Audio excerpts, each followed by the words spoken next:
Chapter 574. In the dead of night, the wind blew from the northwest, bringing with it a bit of coldness. It circled above Mount Tianlong, letting out a mournful whine as it whizzed past.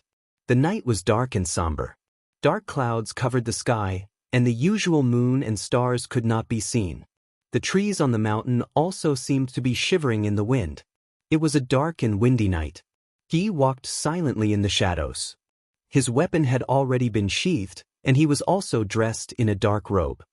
He seemed to have blended in with the darkness, and it was almost impossible to notice that there was a figure quietly moving forward at the edge of the darkness. There was no trace of anyone around, but there were many buildings and pavilions in the distance. Those were the halls of Zhengxianming. Many of them were built tall and magnificent, and even in the dark night, they looked extraordinary. Like a giant in the day, like a giant beast in the night. However, in the dead of night, most of these places were dark and quiet. Even if one or two lights were lit occasionally, it was like the light of a firefly, shining faintly in the dark night, but not far away. He walked forward quietly. His face was expressionless. Although he looked young, he seemed to be faintly tired. However, his eyes were still as bright as ever, as if to prove that he had not given up on his first dream, and that he still had enthusiasm and yearning for the future. Although the road under his feet was longer than he had thought, he still had to walk until the final peak. Sometimes he would think that he would probably be able to breathe a sigh of relief on that day. His younger brother had died so early and so miserably. Now, he was the only one who could fulfill the wishes of the two brothers when they first climbed up Mount Kunlun. Even his younger brother's share had been completed together. The night wind was really a bit cold. Although he had already cultivated and was not afraid of this mere chill, he still seemed to pull at his clothes subconsciously. The surrounding night was like a wide layer of black gauze, protecting his whereabouts. His eyes were searching in the night, quietly moving towards a predetermined direction. That place should not be too far away, and he was almost there. For some reason, he suddenly became a little distracted. At that moment, he suddenly felt that he seemed to be like a mysterious figure in the past, a shadow. Those mysterious shadows that belonged to Fuyunji. Fuyunji was the most powerful hall in Zhengxianmeng, and those mysterious and strange shadows hidden in the dark were its most terrifying power. There were many kinds of shadows, but in the eyes of outsiders, there were two kinds that were the most terrifying. One was the killer, and the other was the spy. An assassin in the darkness could kill anyone, but an insider would destroy everything that was originally as firm as a rock. What's more, in the legends, the things hidden in the depths of the floating clouds agency, the most terrifying shadows, had already combined these two identities into one. It was said that the once prosperous devil cult, the powerful devil cult that once fought against the orthodox cultivation world, was destroyed by such a shadow.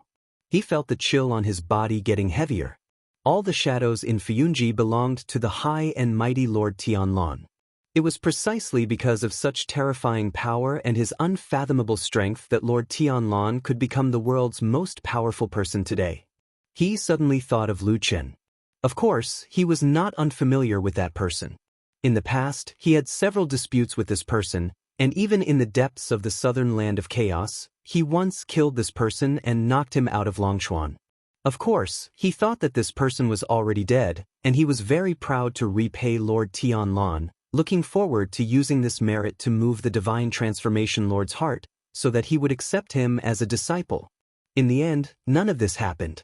He used to be very confused, but a few years later, on Mount Celestial Dragon, he saw with his own eyes the scene of Lord Tianlong accepting Lu Chen as a disciple.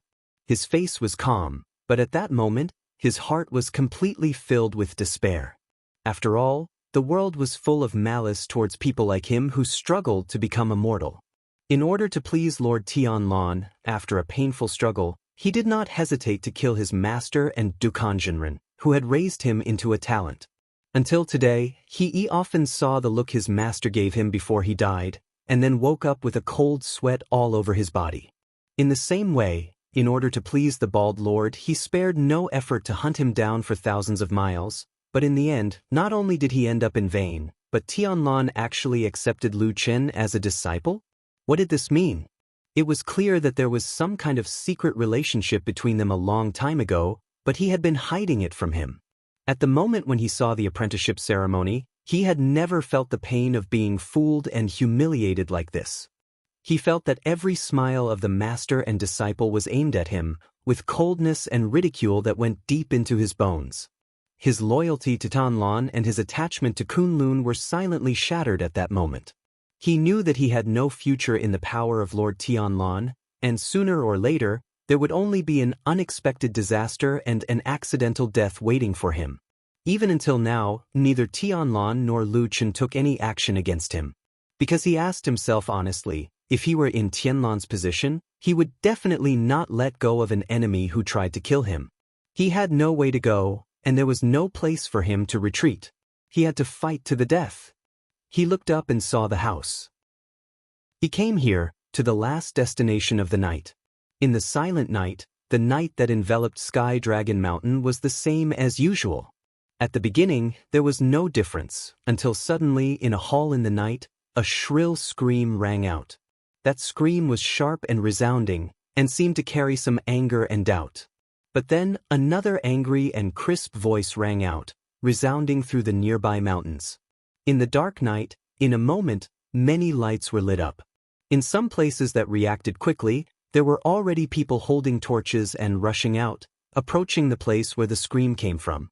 However, before the crowd could get close, there was a sudden change in the dark night.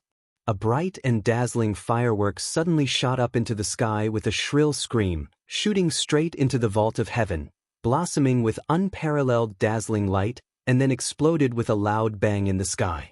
Like a sudden clap of thunder, it caused the mountains to shake, and immediately startled the entire Sky Dragon Mountain. For a moment, in the near and far, countless lights were lit up. It was unknown how many people were awakened from their dreams, and then raised their eyes to look at the sky. When they saw the firework that turned into a brilliant rain of flowers slowly falling from the sky, some were stunned, some were doubtful, and some suddenly changed their expressions. After a moment, suddenly, a low, old voice that seemed to contain infinite power suddenly rang out in the night sky, as if a god had descended, causing the wind and clouds to roll.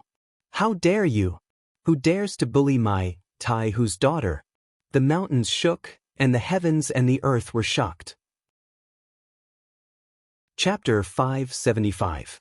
Mount Tianlong was the location of the headquarters of Zhengxianming. As the #1 rich and powerful organization in the world and the leader of the righteous path, this place had become the center of the world of cultivation, like the capital of a dynasty. Many cultivators, including the immortal city at the foot of the mountain, yearned for this place, flocked from all directions and gathered here. There were 6 deity stage cultivators in this huge mountain range, and the rest of the Yuanying, Jindan, and Foundation establishment cultivators were innumerable. Therefore, when the thunderous roar suddenly resounded in the sky, the entire celestial dragon mountain seemed to have been jolted awake from a dream of the dark night and woke up in an instant. Looking from a distance, one could clearly see many light spots swaying between the mountain peaks, and it was obvious that they were moving and gathering in the direction of the accident. Further away, one could vaguely see the residences of several other big shots. There didn't seem to be much movement, but the lights were also lit up, as if they were watching the situation from afar. Under the sky, in the boundless night, an indescribably powerful force fell from the sky, landing on the top of the pavilion that did not look particularly majestic. At this time, many people had quickly gathered in the nearby mountains. Most of them were awakened and came to watch the show, or some had some other thoughts. In addition, there was a group of people dressed neatly and in the same style. They were the people of Tianlai Hall. Compared to the other unorganized and somewhat disorderly idlers, the actions of the Heavenly Law Hall's side were obviously much more decisive. After all, the one who had bellowed earlier was the boss of the Heavenly Law Hall, true Monarch Tio. Therefore, it did not take long before the elite troops of the Heavenly Law Hall, which seemed to have at least 100 people, had already passed through the crowd and tightly surrounded the small building that had a signboard with the words Tingyu Building written on it. At the same time, on the top of this small building, a person was floating in the void, with a powerful momentum, an angry face, and a slightly low cultivation that made people dare not look directly at him. It was the leader of Tianlai Hall, Immortal Tiao. In the distance, there were more people rushing over in the night. It was not that these people were fools who did not know that mortals would avoid a fight between immortals, but this was where the headquarters of Zhang Xianmeng was located. How could there be a powerful enemy who dared to come here? Seriously, in such a place, deity stage Immortal Tiehu had some scruples, and the incident happened suddenly. Everyone had to take a few more glances and gather more information, which was beneficial without harm. Maybe in the future, when the big shots in their own mountains asked, they would have something to say. Well, the above were all superficial words. Nowadays, the devil cult had been suppressed, and the true immortal alliance had unified the world. Who would dare to provoke them? Everyone had nothing to do anyway, so they all came over to watch a good show. Furthermore, the deity transformation stage perfected cultivator's words seemed to imply that the beautiful Song Wenji seemed to have been bullied. There was no lack of smart people in this world. There was no such thing as an impenetrable wall in this world. Rumors, gossip, and the like never stopped on this celestial dragon mountain. It was just that because of various reasons, it could not be put out in the open. But how could some shady matters in private be completely hidden from people? Therefore, more and more people were curious, excited, and ran over. And those with deep minds had already taken this opportunity to secretly think if there were any opportunities that could be used. Father, the Tingyu building, which was tightly surrounded by the crowd, suddenly came a cry from the inside of the building, which seemed to be tight on the inside but loose on the outside. A moment later, a female figure opened the door of the building and staggered out. The flashing light shone on the woman, and there was a sudden commotion in the crowd. Many people even cried out involuntarily. The person who ran out was Song Wenji. However, her current appearance was a little embarrassing. Her originally charming face had lost all color, and her clothes were in a mess. There were a few places where her clothes were torn, revealing her snow-white shoulders and some skin on her chest. Under the light of the fire, she looked haggard and heart-wrenching, but faintly, she had a different kind of charm and beauty. After the hubbub, the crowd soon quieted down again. Some quick-witted people had already gasped and subconsciously looked up at the night sky. Sure enough, Immortal Tiehu, who saw this scene in midair, was so angry that his whole body trembled. His voice was like thunder as he shouted, "Shameless scum, so bold for lust. Quickly come out and accept your death." At that moment, many people looked at the Tingyu building, only to see that there was no candlelight inside. It was pitch black, and they could not see clearly who was inside. However, everyone's eyes were filled with surprise and curiosity. They thought to themselves, how could there be such an ignorant person on Mount Tianlong who doesn't know what's good for him? How dare he touch the exclusive property of a deity transformation stage immortal? Seeing Immortal Tiehu stamping with rage in midair, in such a situation, unless the other 5 deity transformation stage immortals came out, there should be no one who could protect the life of the extremely bold perverted thief in the building. As for whether the other 5 deity transformation stage immortals would come out or not, there was no need to think about it. Definitely not. For such a thing to come out, how could a true immortal keep his face? Song Wenji cried bitterly at Immortal Tiehu in midair, kneeling on the ground and shaking her shoulders, looking very painful and sad. However, at some point in time, her eyes still swept across the crowd in the distance from the corner of her eyes.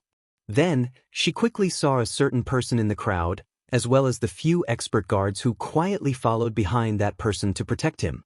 She withdrew her gaze and continued to cry, as if she was really very sad. He looked at the road under his feet. The darkness of the night covered everything, making the road in front of him look very blurry. Just a little bit further and it completely blended into the darkness, as if there was no way to go, but also as if there were countless possibilities, luring him to take that step. The sound of hurried footsteps had already gone far away, and the guards who were set up to protect that person naturally followed. The person who was quietly squatting in the shadows outside the house slowly stood up, like an evil ghost quietly crawling out of the night. The road under his feet was neither long nor short, it was still the same as before, but the person walking had changed. If he turned back now, would it still be too late? This last thought flashed across He's mind, and then he silently shook his head, expressionlessly smiling bitterly to himself in his heart. This world was so cruel. When had it ever given people like him so many choices? Since he had decided he should go, there was no turning back. He pulled out his sword, reflecting a cold light in the night, and then stepped out. In 2 or 3 steps, he reached the side of the wall and then jumped over. Landing noiselessly, in front of him was the bedroom in the backyard, one of which was still lit, not knowing if it had been awakened by the movement just now. He quietly walked to the bedroom door and heard a child call out softly from inside. "Mother, I'm so sleepy." There was a gentle female voice hurriedly comforting him, with a bit of love and warmth. He could even feel the taste of beauty and happiness from it. He slightly lowered his head, looking at the long sword in his hand. The night wind was cold, blowing through his clothes and hair. His hand faintly trembled, but very quickly steadied. After a moment, he took a deep breath, gritted his teeth, and went forward to gently push the door. With a low creak, the door slowly opened. Chapter 576. Lu Chen and Old Ma lived together. Of course, there was also a black dog. They had a good sleep that night, but were awakened by the explosion of fireworks on the mountain and the thunderous voice of immortal Tiao. It was rare for a perfected cultivator of the divine transformation realm to be so angry. Not to mention that it was rarely seen, it probably would not happen once in a decade or two. Therefore, when Lu Chen and Old Ma figured out what had happened on the mountain, they were both shocked. However, after staying for a long time in the true immortal alliance where undercurrents were surging and scheming against each other, they naturally, as if instinctively, immediately thought of more things. Lu Chen frowned and thought for a while, then asked Old Ma, "When was the last time an old man of the divine transformation realm got angry in public like this?" Old Ma pondered for a while, then shook his head and said, "I can't remember." Lu Chen glanced at him, and Old Ma asked, "Do you want to go up the mountain to have a look?" Lu Chen hesitated for a moment and said, "Let's go there. It's already like this, and things will definitely get out of hand. What's the use of not going there? We have to understand what happened." Of course, this was reasonable, and Old Ma also nodded in agreement. In addition, there was another reason that they did not say out loud. In fact, they both knew in their hearts that although there were a lot of outstanding cultivators in Zhengxianmeng, most of them still belonged to the top few perfected cultivators of the divine transformation realm, and there were many conflicts between them. They were important figures in perfected cultivator Tianlan's faction, and it was not appropriate for them to stay out of this at this time. If perfected cultivator Tianlan asked them about this in the future, it would be very bad if they could not say anything.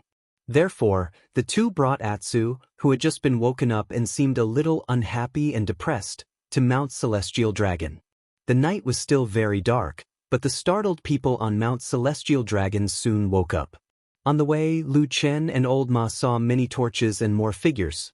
Obviously, many people had the same mentality as them. After all, this was a soul formation perfected Lord's show. It would be a waste not to watch it. Regardless of whether it was useful in the future, he would have something to brag about. Therefore, when Lu Chen and Old Ma rushed to the rain-listening building at the fastest speed, the small building had already been tightly surrounded by numerous people. Lu Chen pulled on Old Ma, and the two of them climbed up a big tree on the other side. Anyway, there were many people in the dark, so there was nothing to be ashamed of. However, the troublesome thing was that after they climbed up the tree, they found that the tree was already full of people. It seemed that everyone in the world was the same. Even cultivators couldn't change their curiosity and loved to watch the fun. Finally squeezing out 2 places to stand, Lu Chen and Old Ma were happy and immediately looked forward. As for Atsu, he didn't want to join in the fun with these stupid humans. He just lay under the tree, yawning and looking sleepy. Song Wenji? After seeing the situation in front of the rain-listening building clearly, Lu Chen was startled and said with a little astonishment. Old Ma also recognized the woman who was kneeling in front of the rain-savoring building and crying very sadly. He also clearly saw Song Wenji's somewhat messy and torn clothes. Suddenly, his complexion changed slightly. Then, he glanced at the extremely frightening figure with a monstrous aura floating in the sky.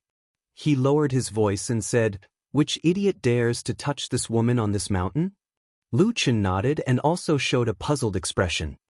He frowned and kept looking at the rain-listening building. Suddenly, Tiehu Real Lord shouted again in midair, angrily said, "Perverted thief! Still not coming out to die? You dare to do it but don't dare to admit it?" Everyone's eardrums were buzzing from this big shot's angry shout, and they were all shocked. Almost all the people present were cultivators, and there was no lack of cultivators who had cultivated for many years. But at a glance, almost everyone's expression changed. It was conceivable that the cultivation of a deity transformation stage immortal was really unfathomable. However, from the beginning until now, aside from Song Wenji running out of the building in tears, there was actually no movement from inside. It was unknown if the so-called pervert was scared out of his wits by the soul formation true monarch and didn't dare to come out.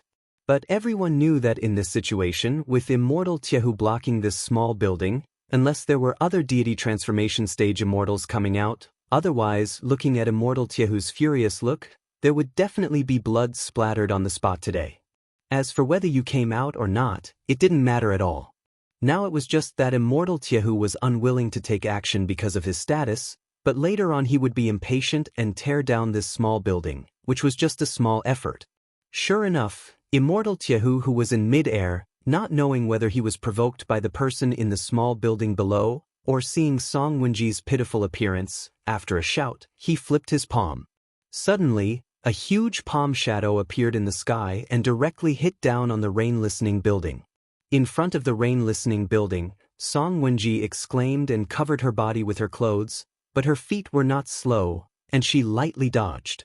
Thus, under the astonished gazes of everyone, the gigantic palm image landed with a loud bang. With a ka-ka-ka-ka sound, the small building was directly crushed down as if it was a piece of rotten wood, and with a loud bang, it turned into a pile of broken wood and ruins.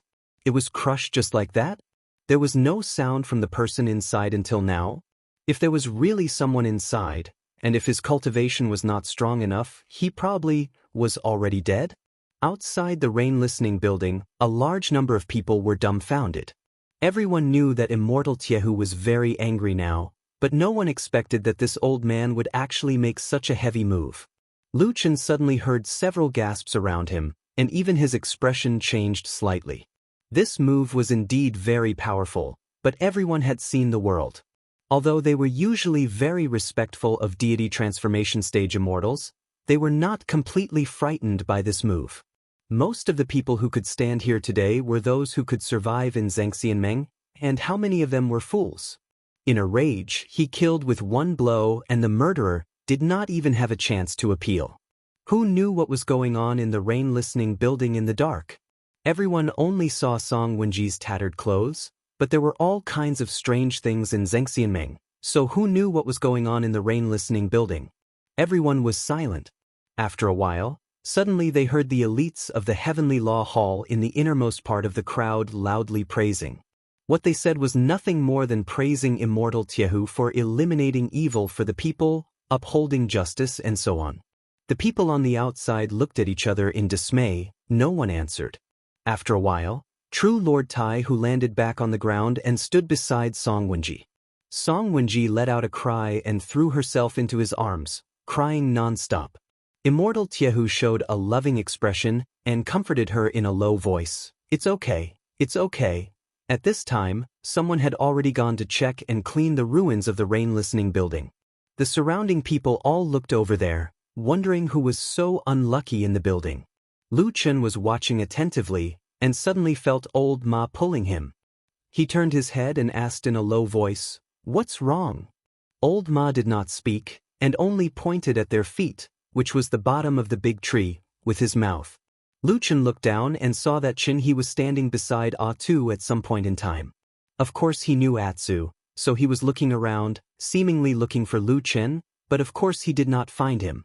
After a while, he seemed to think of something and looked up. Lu Chen and old Ma waved to him. He smiled and nodded to them with a gentle expression. Lu Chen smiled back, and at the same time his eyes swept over Chen He's back.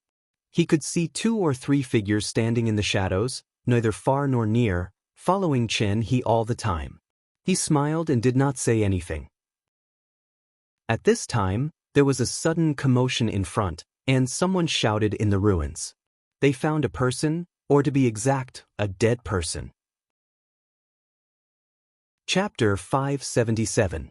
After greeting each other, Lu Chen, Old Ma, and Chen He remained standing on the tree. Everyone looked away.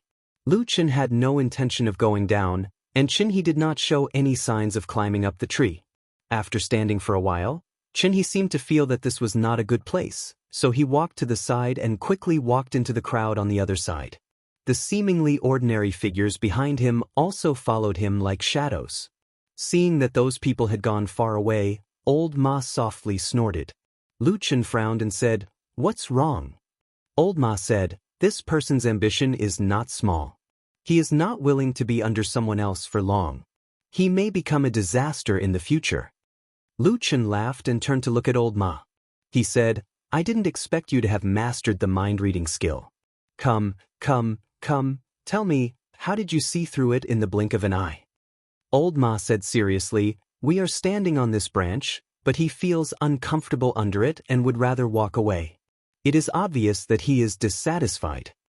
Lu Chen shook his head with a smile and said, "Don't tell me that you're holding a grudge against him because he snatched something good from you?"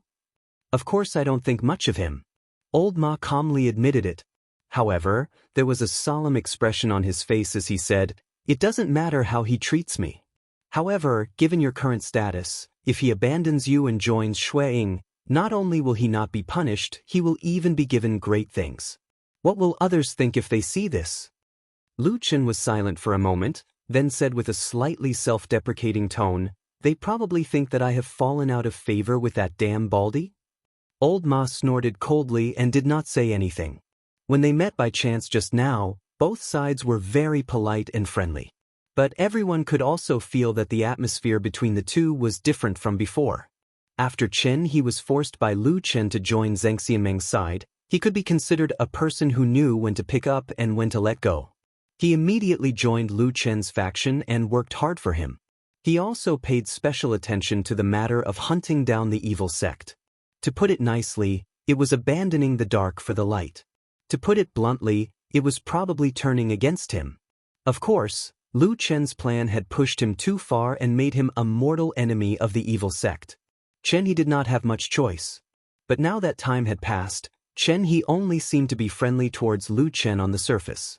Just now when he was under the tree, he even seemed a little unhappy when he raised his head to look at him.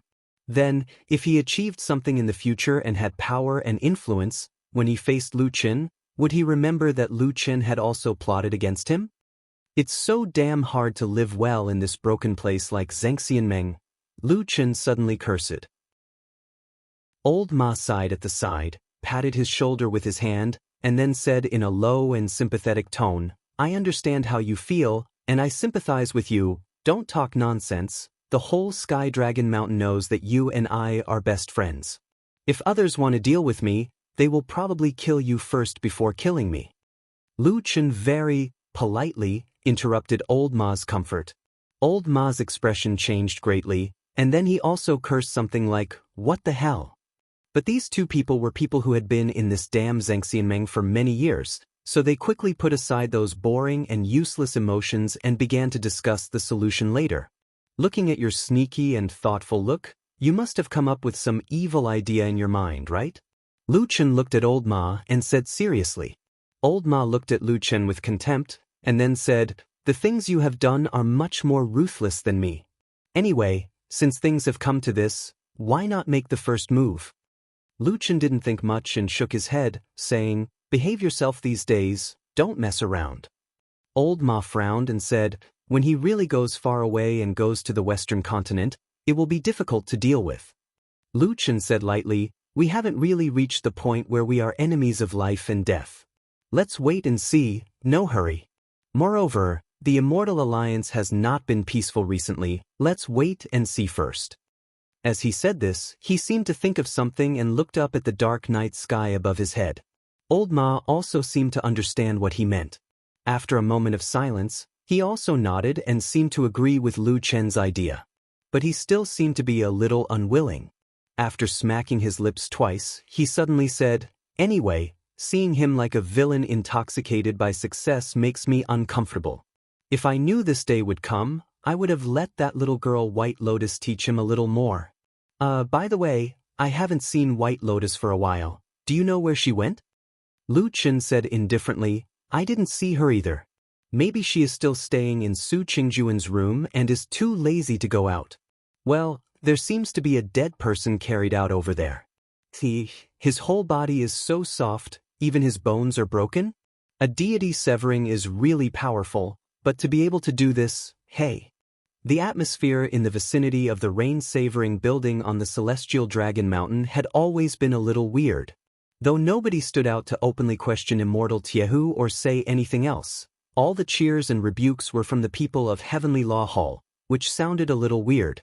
Fortunately, Immortal Tiehu did not have the intention to be entangled here any longer. He casually said a few words like, "The perverted thief is extremely daring, provoking the Tai Sui, seeking his own death." He then brought along the beautiful and sorrowful Song Wenji and left. After this big shot left, the scene suddenly became lively. Many people squeezed forward, wanting to see who the dead person was and that there were other clues in the rain-savoring building that had been turned into ruins from time to time, so that they could find out what had happened before. That's right, even though Immortal Tiehu personally appeared to punish them and intimidate everyone, the intelligent people of the true Immortal Alliance who were used to seeing crafty plots and conspiracies still didn't really believe it on this point.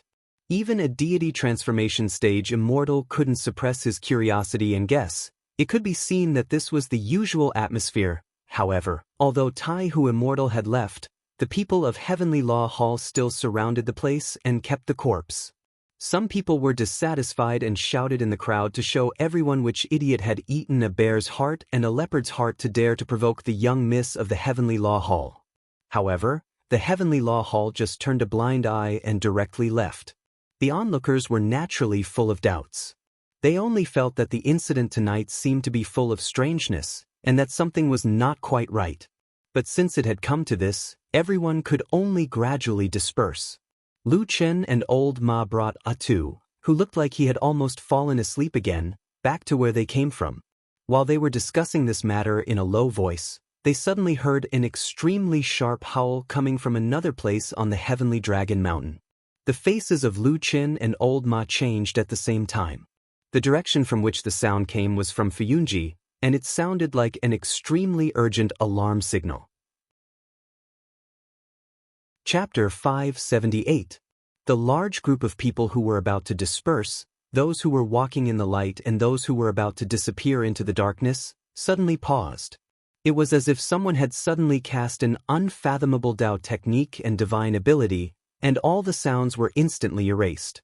Everyone turned their heads and looked in the direction of the shrill alarm, which was also the direction of Fuyunji and even Kunlun Temple, which had recently become very popular on Mount Tianlong.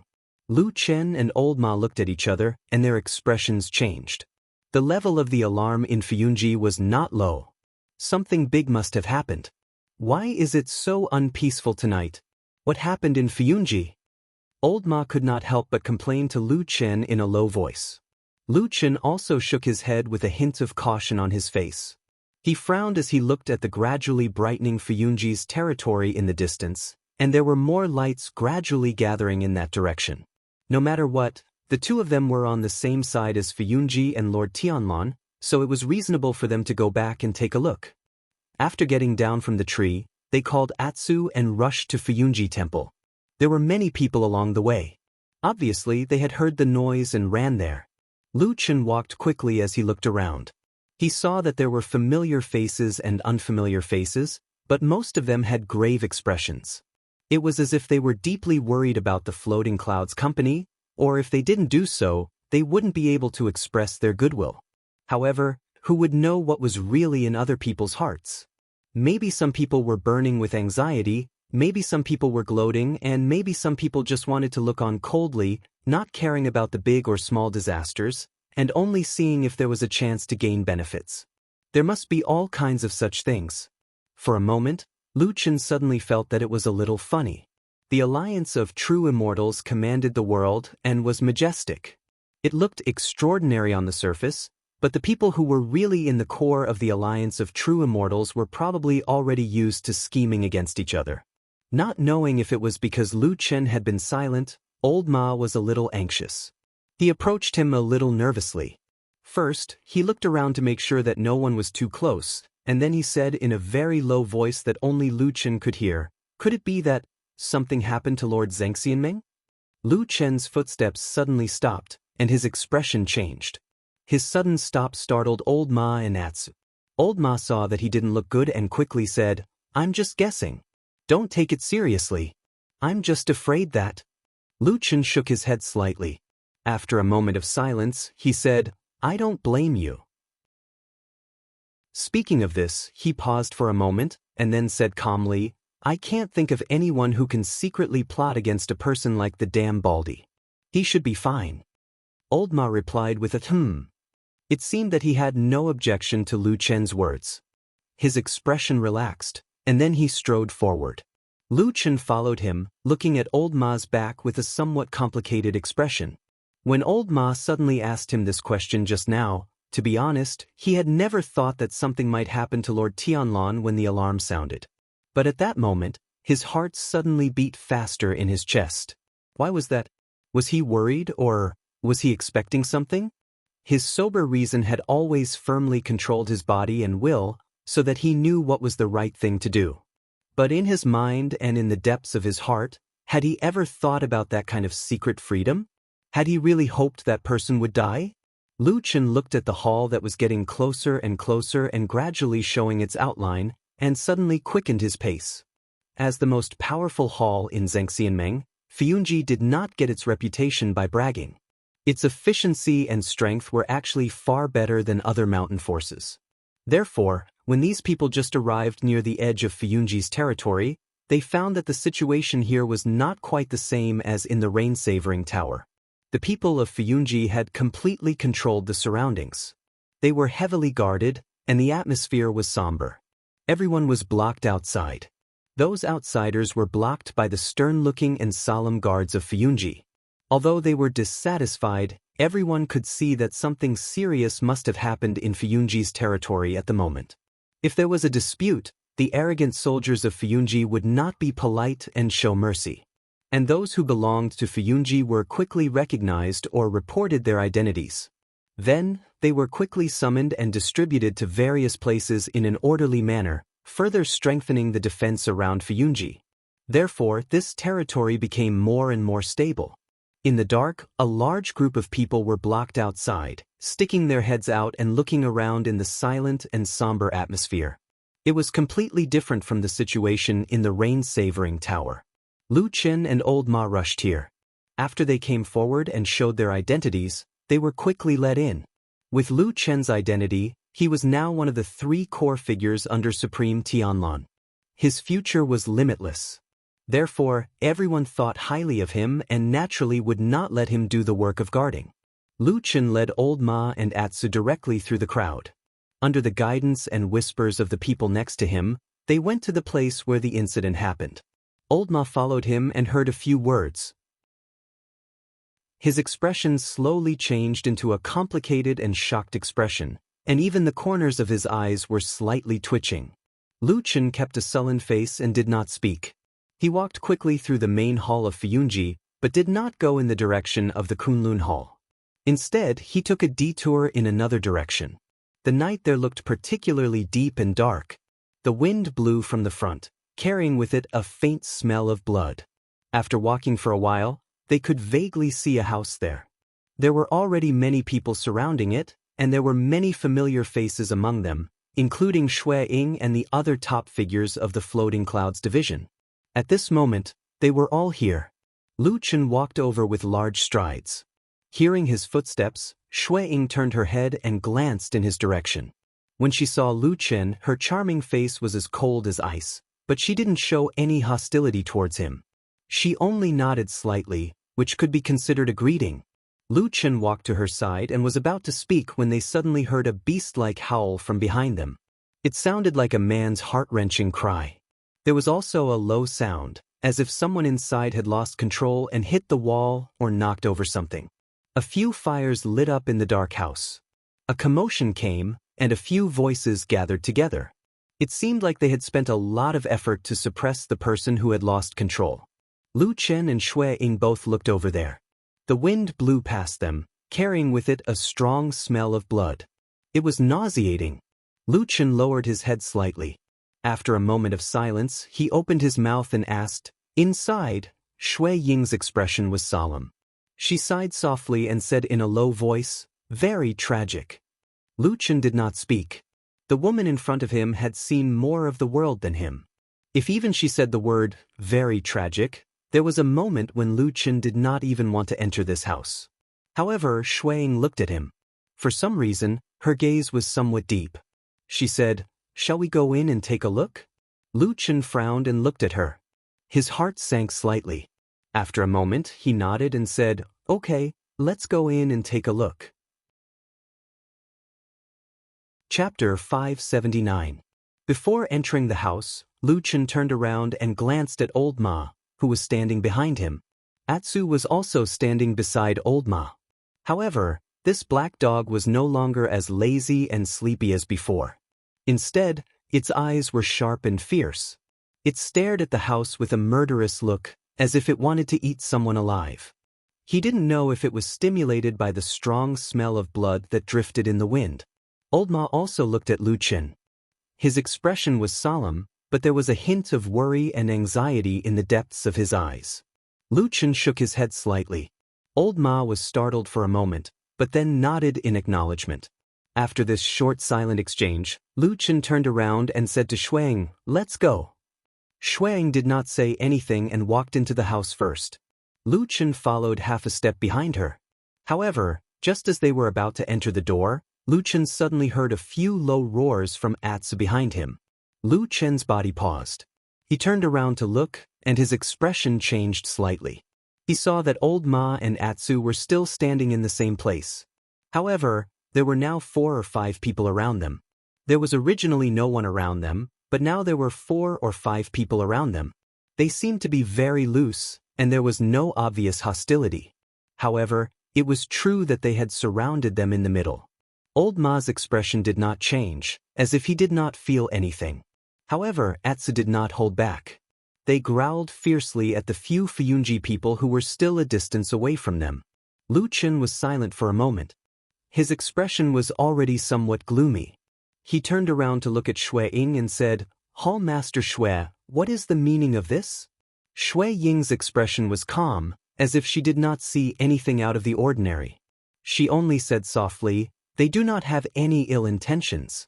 It is just that this is an emergency. There must be some suspicious people. Let's just watch for now. There will be no problems." As she said this, she smiled slightly and her expression softened. In this disgusting and bloody night, she was like a beautiful flower that was pleasing to the eye, pleasing to the eye. She stretched out her hand and gestured for them to enter. She calmly smiled and said, "Let's go in and have a look. It is fine outside." Lu Chen looked at this beautiful and famous woman. He stood motionless with an indifferent expression. It was as if he had suddenly become deaf and did not hear what Shui Ying had just said. Of course, the two of them were not the only ones present. Other than Old Ma, Atsu, and a few people near them, Fuyunji's elite troops had already tightly surrounded this house. There were even more people at the main entrance. Although no one was too close to the two leaders, Shui Ying and Lu Chen, their every move and word was observed by the surrounding people. Therefore, at that moment, when Lu Chen suddenly disregarded Shui Ying's words rudely, the atmosphere at the scene suddenly seemed to become cold. The originally somewhat tense surroundings immediately looked over. On the stone steps, Lu Chen indifferently looked at Shui Ying. He did not take a step, did not move, and did not have any intention of speaking. Sometimes, not speaking actually had another meaning. Perhaps it was to express dissatisfaction. Shui Ying's expression also changed slightly. It seemed that she did not expect Lu Chen to disregard her words in front of so many people at this critical moment. Moreover, he was clearly looking at her with some provocation. This situation was clearly a little awkward. Shui Ying felt that she was in a difficult position. She waited for a while, then slowly retracted her extended hand. She then said indifferently, "What is it? Junior Lu, do you have any dissatisfaction with me?" Lu Chen shook his head and said, "I dare not." Hall Master Shui's reputation is illustrious and her words carry enormous weight. She can do whatever she wants. She can say that whoever she wants is a suspect. She can detain and surround whoever she wants. How could I dare to be dissatisfied with such power? He said these words very clearly and loudly. In front of the main entrance of the house, who knew how many people in the open and in the dark heard these words clearly at the same time. For a moment, there was silence all around. This was probably the first time that the two great figures under Supreme Tianlan, who had always lived in harmony, suddenly erupted into a conflict. In the past many years, Shui Ying had been the leader of Fuyunji. She was loyal and devoted to Supreme Tianlan, and she was able to lead Fuyunji. She led this powerful and vicious force to fight against the devil cult for many years. Until now, she had almost completely defeated the devil cult and made great achievements. Before Lu Chen appeared, or more accurately, before Supreme Tianlan suddenly held a disciple acceptance ceremony and accepted Lu Chen as his only disciple, Shui Ying was fully deserving of being Supreme Tianlan's #1 confidant. After that disciple acceptance ceremony, who knew how many people on Mount Celestial Dragon and in Zhengxianmeng were watching Fuyunji and Shui Ying? They were full of interest to see how this woman would react. After all, in terms of status, the person who was most likely to inherit Supreme Tianlan's great legacy had suddenly changed from her to the man called Lu Chen. This was a bitter fruit, and it was almost impossible to swallow. Perhaps a conflict was inevitable, but to everyone's surprise, Shui Ying seemed to have no objections, or rather, she accepted everything without any change in expression. During the disciple acceptance ceremony, she followed behind Supreme Tianlan with a smile, doing everything she was supposed to do. On normal days, she and Lu Chen coordinated and adapted to each other, and finally destroyed the last of the devil cult's forces in the Immortal City. No one could not help but praise her, and they could not help but sigh at how unfathomable this woman's thoughts were. Until today, she seemed to have finally begun to lose her patience. Facing Lu Chen's somewhat unexpected provocation, she seemed to no longer have the good attitude she had in the past. "Junior brother Lu." Shui Ying's voice also carried a bit of coldness. She said indifferently, "I don't understand what you're saying. I'm just doing things according to the rules. Now that something has happened in this house, the investigation naturally has to first investigate the suspect and motive. What's wrong with that? Is it worth it for you to humiliate me like this?" She looked at Lu Chen and straightened her back and waist. Just like how she had walked through this dangerous world of men for so many years, she was proud and fearless. She said in a clear voice, "Looks like it's not that I've done anything wrong, but that you already don't like me and are somewhat dissatisfied with me, right?" The surrounding Fuyunji people mostly stood expressionlessly, their heads lowered, or looking into some unknown dark place. If it was possible, there probably weren't many among them who were willing to stand here and listen to these two people start to show off their abilities. And that woman, at this moment, looked like a sword that was slowly being unsheathed. Cold light flashed, and the sharpness gradually revealed, causing people's hearts to palpitate. However, when Lu Chen looked over, he didn't seem to feel anything. In front of Shui Ying's imposing manner, he also didn't seem to have any intention of retreating. He stared fixedly at Shui Ying. After a while, he suddenly opened his mouth and said something that didn't make sense. He said, "Have you acknowledged him as your master?" Shui Ying was startled, and then subconsciously shook her head. Before she could speak, she saw Lu Chen standing there, his gaze suddenly sharp, like a knife that wanted to cut people's hearts, to prick the hidden wounds, to flip over the bloody places and show them to the public. He opened his mouth coldly, and each word was like a flying dagger as he said, "Then what gives you the right to call me Junior Brother Lu? Do you have the right?" He said calmly and coldly. In the night, everyone, including old Ma, was stunned at that moment. Then, they subconsciously held their breath, leaving only a deathly silence. Chapter 580. On this night, the conflict between Lu Chen and Shui Ying had come without warning. Furthermore, the intensity of the conflict had exceeded everyone's expectations. In almost an instant, the two most capable subordinates of Supreme Lord Tianlan, who were also the most likely to inherit his legacy, had shed all pretenses of cordiality and directly confronted each other. Of course, although the situation had become unusually tense, if one were to trace back to the source, the biggest reason for the situation to escalate was because Lu Chen had unceremoniously pointed out Shui Ying. Furthermore, he had done so in front of so many people, most of whom were Fuyunji's subordinates. Faced with Lu Chen's accusation, Shui Ying could not back down at all. She could only retaliate. In fact, the conflict had been manageable at the beginning. However, Lu Chen seemed determined to blow things up tonight.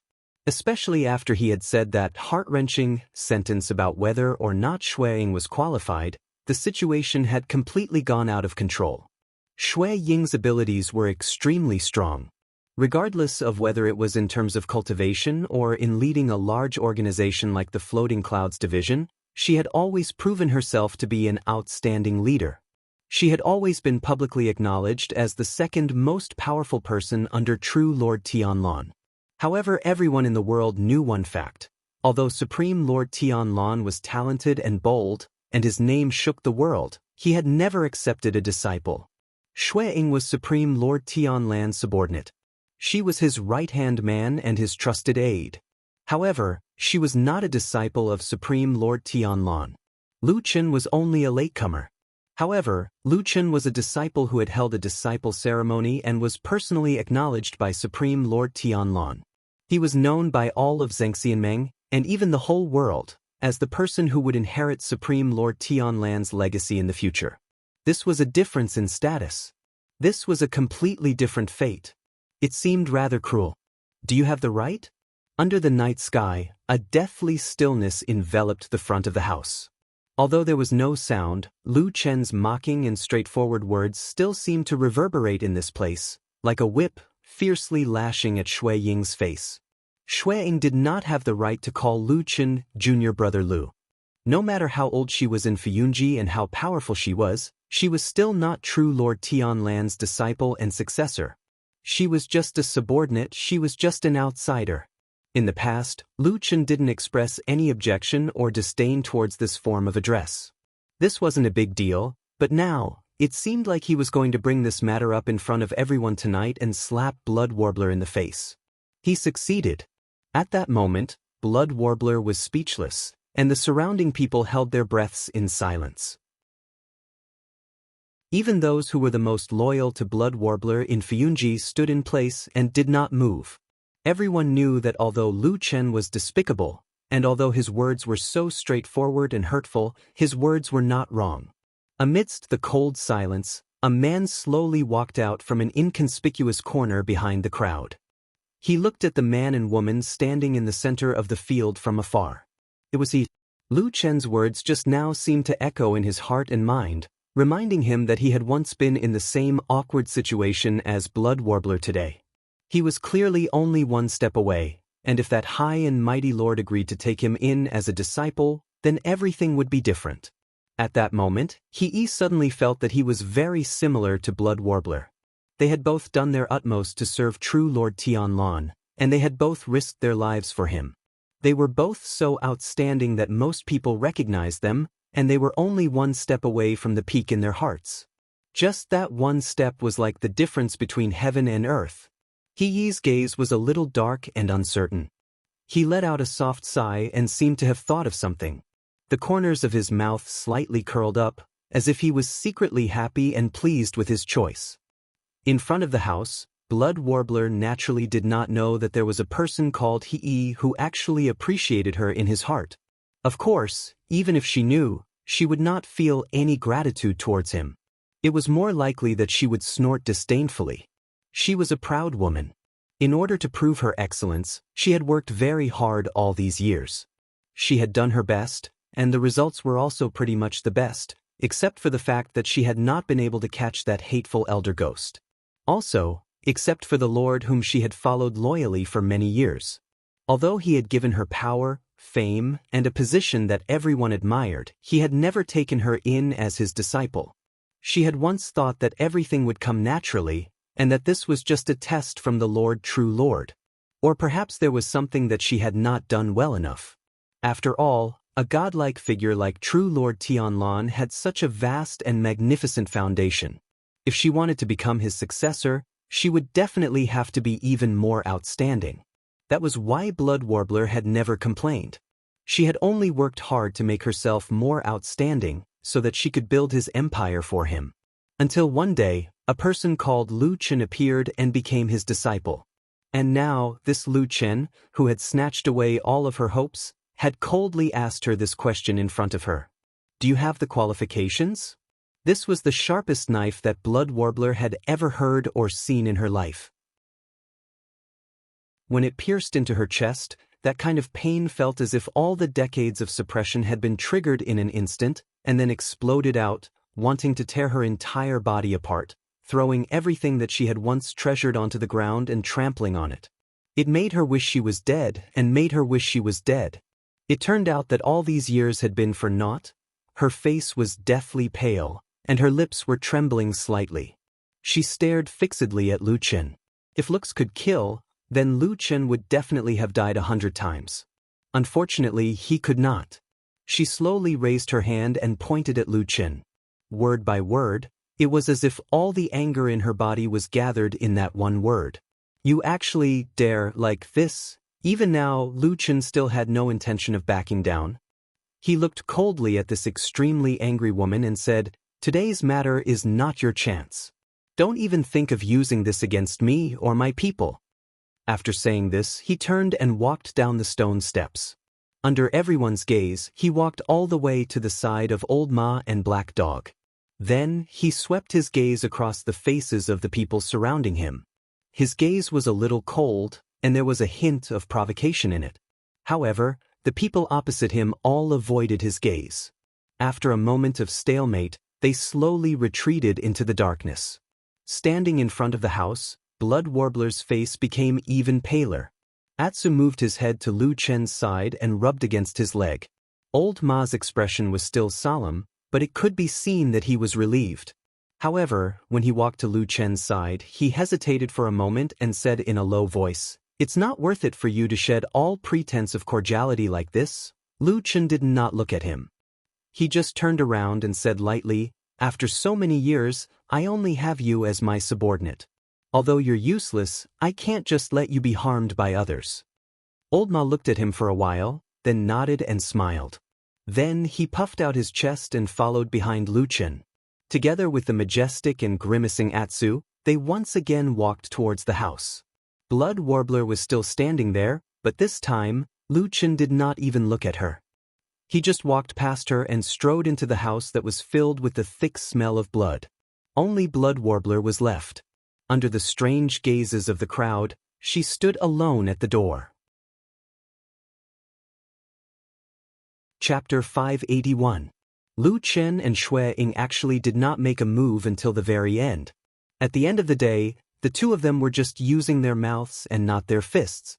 They could still leave some leeway if they argued and ridiculed each other too much, but if they really fought without caring about anything else, the situation would be completely out of control. The two of them would no longer have a way out. It could even be said that if they fought, they would not leave any leeway for Supreme Lord Tianlan, who had yet to show himself. If it really came to that, Supreme Lord Tianlan could only choose between the two of them and completely give up on the other. The word, give up, here basically meant that one would never be able to make a comeback. To put it simply, it was probably the word, death.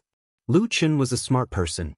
He could acutely sense that Xue Ying seemed to be intentionally using this sudden incident to attack the prestige and influence of his side. Although it was obscure, there was a hint of sharpness in it. Therefore, he made a judgment in an instant and directly exposed the conflict between the two of them in an attempt to provoke Xue Ying. Xue Ying was also a smart person. She had been arrogant for so many years in power. Apart from the few divine transformation true lords in Zhangxianmeng, when had she ever lowered her head to anyone? But this time, she actually managed to forcefully endure it until the very end. In the end, the two of them did not cross that line. The footsteps gradually faded away. It seemed like Lu Chen had already brought old Ma and Atsu into the house. However, Shuang was still standing at the main entrance. It had been many years since anyone had dared to reprimand and ridicule her like this.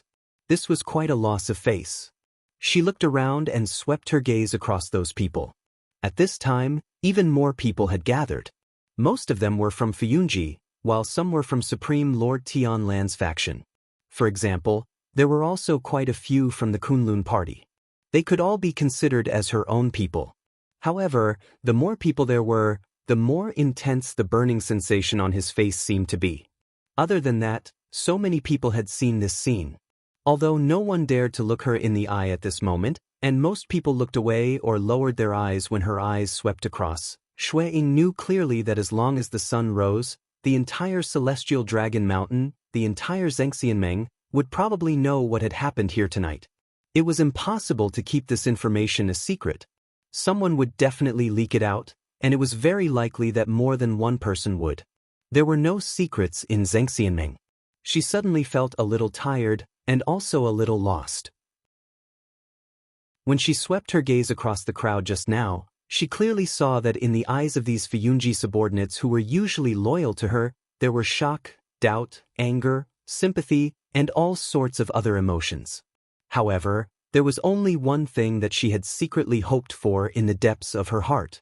Yes, these elite troops who would normally risk their lives because of a word or order from her, in tonight's conflict, almost all of them had unanimously chosen to stay out of it. Not a single person stood up for her, shouted for her, or attacked her in anger because of her humiliation. Perhaps if something like that really happened, she would berate and stop them, but she did not. From that moment on, Shui Ying understood one thing. Even though she had worked hard for so many years, even though she had given everything she had to Fuyunji, Fuyunji did not belong to her. Fuyunji would forever belong to the high and mighty true Lord Tianlan. Because of this, when she and Lu Chen had a fierce conflict, although she was still the leader of Fuyunji, no one in Fuyunji stood up to support her. Everyone watched from the sidelines because they knew that what Lu Chen had said was not wrong. Lu Chen had the status of master and disciple, but Shui Ying did not. Indeed, Shui Ying did not have the right to call him that. In other words, everyone present was a smart person. No one would have guessed that after true Lord Tianlan passed away, there would only be one person who would inherit this magnificent foundation. No one stood up to support her. In that instant, Shui Ying felt as if all the strength in her body had been sucked out. She silently looked up at the sky. The night was dark, and a trace of pain flashed through her eyes. Why was this? Decades of kindness and loyalty still could not be exchanged for that person's pity? In what way could she not compare to Lu Chen? People said that true Lord Tianlan was omnipotent and omniscient. If this was true, then why hadn't he shown up until now? Was he trying to make something clear or hint at something? Shui Ying slowly turned around and walked into the house with some difficulty. It was hard to imagine that not long ago, she was still in high spirits and full of ambition, ready to show off her skills. But now, she seemed to have suddenly fallen into a predicament. Had she underestimated Lu Chen, or had she misjudged Tianlan? Behind the crowd, he stared at the beautiful woman in front of the gate and frowned slightly. A trace of sympathy seemed to flash through his eyes. He then shook his head gently, sighed, and looked away. This night seemed to be especially long. Even now, it was still dark, and there was no sign of dawn. The smell of blood kept drifting from the front, nauseating and disgusting. Lu Chen and old Ma both frowned. The two of them were not good people, and they had seen some very tragic things. But no matter what, this kind of thing was never pleasant. It was very peaceful along the way. The people of Fuyunji had already completely controlled this place, but almost no one spoke. Only the faint cries of pain in the distance seemed to emit a desolate atmosphere. The road, the walls, and even the flower corridors and other places were very clean. The Azura Hell, the scene of mountains of corpses and seas of blood, had not appeared yet. But this did not make Lu Chen and Old Ma feel any more relaxed. There was no one on the road, but the atmosphere was still so strong. Then, the situation in the place where something really happened could be imagined. Seeing that there was no one nearby, Old Ma suddenly walked 2 steps faster and came to Lu Chen's side, walking side by side. Lu Chen turned his head and glanced at him with a gloomy face. Old Ma stared at him. After a while, he finally could not help but grab his hand. The two of them stopped and stood still. Old Ma lowered his voice and said bitterly, "This has nothing to do with you, right?"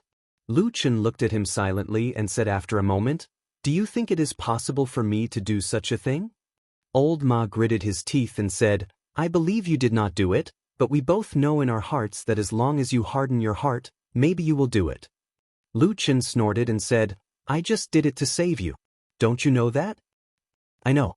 Old Ma said flatly, "I am very grateful and gratified, but I want you to tell me that you did not do it for revenge." Lu Chen looked at him quietly. After a while, he nodded and said calmly, "I did not do it."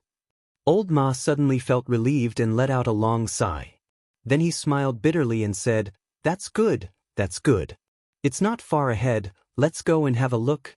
As he said, his face looked a bit bitter and sympathetic. He whispered, "Listening to that voice, Chen, he seems to be going crazy. I don't know what happened." Lu Chen glanced at him and said nothing. He just walked forward. In the smell of blood, they walked to the bedroom in the backyard. Then they saw Chen He, who had just greeted them with a smile outside the Tingyu building not long ago. That man fell to the ground in the courtyard and looked in the direction of a bedroom. His whole body was twitching and trembling, crying and wailing, as if he had suddenly broken down. Standing around the courtyard were a dozen or so members of the Floating Clouds Agency. Every single one of them had an ugly expression on their faces. Lu Chen and Old Ma's eyes immediately fell on the bedroom door that was half closed. At the same time, footsteps sounded again. It was Xue Ying with a cold face, who had also come here. They looked at the bedroom together. Then, they could sense a strong smell of blood surging out from it. Lu Chen stood where he was for a moment and then walked over. Under everyone's gaze, he slowly walked to the door of the bedroom alone. Then, he gently pushed open the half-closed door and glanced into the room. Old Ma looked at him from behind and could vaguely feel that at that moment, Lu Chen's body seemed to stiffen. After a while, Lu Chen slowly took 2 steps back and turned around. This time, his gaze fell on Chen He, who was lying on the ground. Everyone in the courtyard, including Xue Ying, looked at him with a somewhat complicated expression. But Lu Chen turned a blind eye to these gazes from the outside. He walked to Chen He's side. Chen He seemed to have no feelings for him at all and was only wailing with a hoarse voice. Lu Chen stretched out his palm and patted his shoulder. After a while, he said first, "Restrain your grief and accept your fate." After a while, he opened his mouth again and said, "This matter will not end like this. We will definitely give you an explanation." When he said this last sentence, his voice was a little louder. Almost everyone in the courtyard heard it. Chapter 582. In the end, the bedroom in that house was tightly sealed by the people of Fuyunji. Only a few people went in and saw what happened inside, but the truth of what happened inside was quickly spread. In this regard, Fuyunji did not strictly control the situation. One reason was that there were too many people present, and it was indeed difficult to completely prevent the news from leaking. The other reason was that at this point, if they kept suppressing the news, it would instead make it seem strange and strange. In fact, even if they did not get close to the bedroom with the strong smell of blood and did not see what was happening inside, as long as they saw the owner of the house, Chen He, scream and howl after entering the house, and then fall to the ground in pain as if he had gone mad, they could more or less guess the truth. That was the master's bedroom, not a place to keep animals, and it was impossible for pigs and sheep to be slaughtered in there. It was almost self-evident what such a strong smell of blood meant. Looking at Chen He's reaction, the truth was almost on the verge of being revealed. But why did he do this? This was the question in the hearts of most people, and on this night, another dispute suddenly occurred between the 2 powerful figures of true Lord Tianlan's faction, Lu Chen and Xue Ying, which also somewhat lessened the horrifying and sorrowful atmosphere. After the incident, the reason for the dispute between these two people was also spread. Although the source of the rumor could not be found, the rumor was very clear. In this dispute, Lu Chen was the one who tore all pretenses of cordiality, but it seemed that the cause of the matter was first provoked by Shui Ying. Shui Ying seemed to have grown suspicious of Lu Chen and his closest subordinate, Old Ma. She did not dare to directly touch Lu Chen, but wanted to detain Old Ma in an attempt to do something. In the end, Lu Chen turned hostile on the spot and fought back forcefully, even directly mocking Shui Ying's identity and status. In a short period of time, he directly tore apart the coat of harmony between the two of them, revealing the true situation of the two of them being as incompatible as fire and water. This was what it meant to suddenly stop playing and flip the table in anger. To be honest, many people did not understand why Lu Chen did this, including a large number of other forces in Zhengxianmeng and a large number of people in Fuyunji. However, what was strange was that perfected Lord Tianlan, who had supreme power and prestige in Fuyunji, did not show up until the end of the night. Chen He, who surrendered to Zhengxianmeng, abandoned the dark side of the evil cult for the light and then turned against them, was once a tough man who could not be subdued by force or corrupted by wealth. Faced with Zhengxianmeng's terrifying means in Fuyunji, he could still withstand it and did not betray the evil cult and elder ghost. Until the end, Lu Chen used the strategy of attacking his heart and sowing discord, threatening him with the lives of Chen He's family, and letting Chen He know that the evil cult had given up on him and regarded him as an enemy. Only then did Chen He painfully abandon his past and pledge loyalty to the righteous. However, all of this now seemed to have become a farce and a joke, full of sarcasm and ridicule. Chen He had once disregarded everything for the safety of his family, and would rather betray the first half of his life. But now, right under his eyes, on the so-called safest place in the world, on Mount Celestial Dragon, where the headquarters of Zhengxianmeng was located, all of his family, wife, and children were forever left in that dark bedroom, never to come out again. It was said that their deaths were very, very tragic, with a lot of blood flowing. This was also the reason why the smell of blood was unusually strong that night. After Chen He saw that scene, he collapsed, but he did not completely go crazy. After crying in pain for a night, this man gradually woke up the next day and ran directly to the outside of the majestic Kunlun main hall. Just like that, he knelt straight on the stone steps in front of the main hall. Without saying a word, he knelt on the ground, and then knelt like that for a day and a night. During this time, many people came to persuade him, Shui Ying, Lu Chen, those acquaintances from Fuyunji and so on. They all came to persuade him to take care of his body, and that revenge had to be planned in the long run. But Chen He just did not listen, and just knelt on the ground stiffly.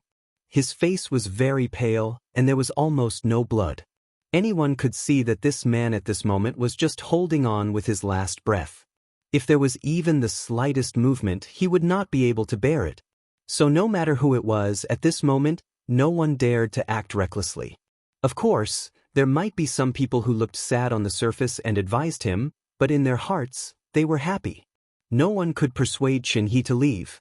In addition, this matter had gradually spread. After sending people to persuade him several times to no avail, Supreme Tianlan finally had no choice but to appear outside the main hall and appease Chen He in a pleasant manner. Chen He did not have any other request, and only said 2 words, revenge. Supreme Tianlan agreed. But in Zhengxianmeng, after that day, there was a kind of dark and unclear criticism secretly spreading.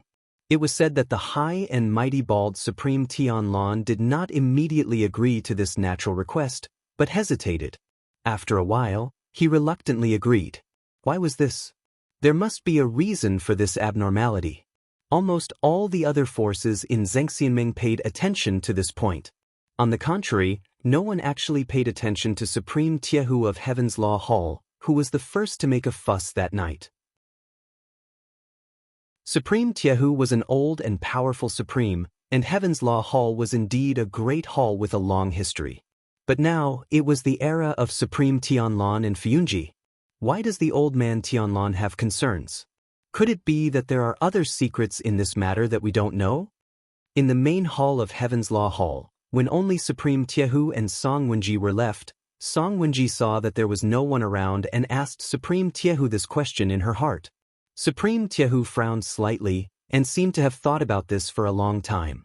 In the end, he said in a low voice, "Now it seems that it is not that the unfound murderer is difficult to deal with, but that he has some concerns about the dispute between his two subordinates." Song Wenji's eyes flashed slightly, and she raised her eyebrows, saying, "Lu Chen and Xuering?" True Lord Tiehu nodded his head. With his hands clasped behind his back, he walked 2 steps around the main hall and said, "I heard that Xuering had wanted to detain Lu Chen's most trusted subordinate that night." Unexpectedly, it triggered a strong reaction from Lu Chen, causing him to shed all pretenses of cordiality. At that time, I was thinking that there seemed to be something wrong with the reaction of that young man named Lu Chen. Song Wenji replied with a and said, "Yes, before this, he has been tolerating to get along with Xueying. This is also a prudent way to preserve the past. After all, he is the only disciple of Supreme Tianlong. In the future, as long as there are no accidents, this foundation will naturally be inherited by him. There is no benefit in having a conflict with Xueying now." Supreme Tiehu glanced at her and said, "Exactly, this is the way of a smart person. First endure and wait for the right time, and then plan for the long term." But that Lu Chen just had to put aside the past and insist on falling out with Xueying. In my opinion, the problem lies in Xueying suddenly detaining his subordinate. Song Wenji said, "Is there a problem with his subordinate?" Supreme Tiehu thought for a while and slowly shook his head, saying, "Xueying did this, perhaps, to take the opportunity to create trouble and put the name of the murderer on Lu Chen's head.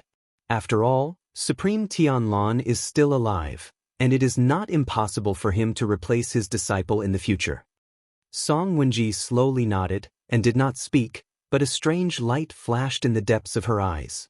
At this moment, Supreme Tiehu sneered, as if he was somewhat disdainful of this matter and was unwilling to say more. He changed the topic to Song Wenji and said, "That person has done a good job. Make the arrangements, I will come and see him in a few days." Song Wenji was shocked and said, "Godfather, you have already completely trusted him?" Supreme Tiehu laughed and stroked his white beard and said, "This time, the effect of the proof of allegiance is better than I expected. Enough tough." He slightly narrowed his eyes and said, "One day, I will let that Baldy suffer."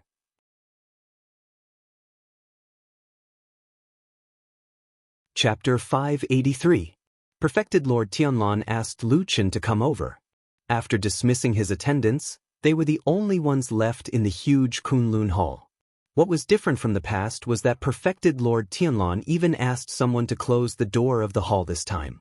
When the heavy door was closed, it cut off all the noises outside and the prying eyes in the dark.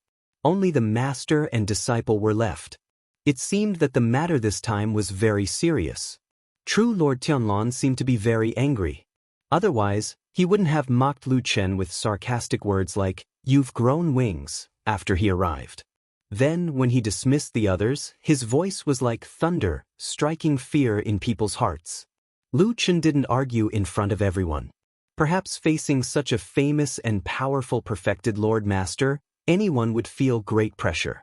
After all, a word from Perfected Lord Tianlong could make countless people bleed. When everyone left and the magnificent hall quieted down, Lu Chen slowly raised his head and looked forward.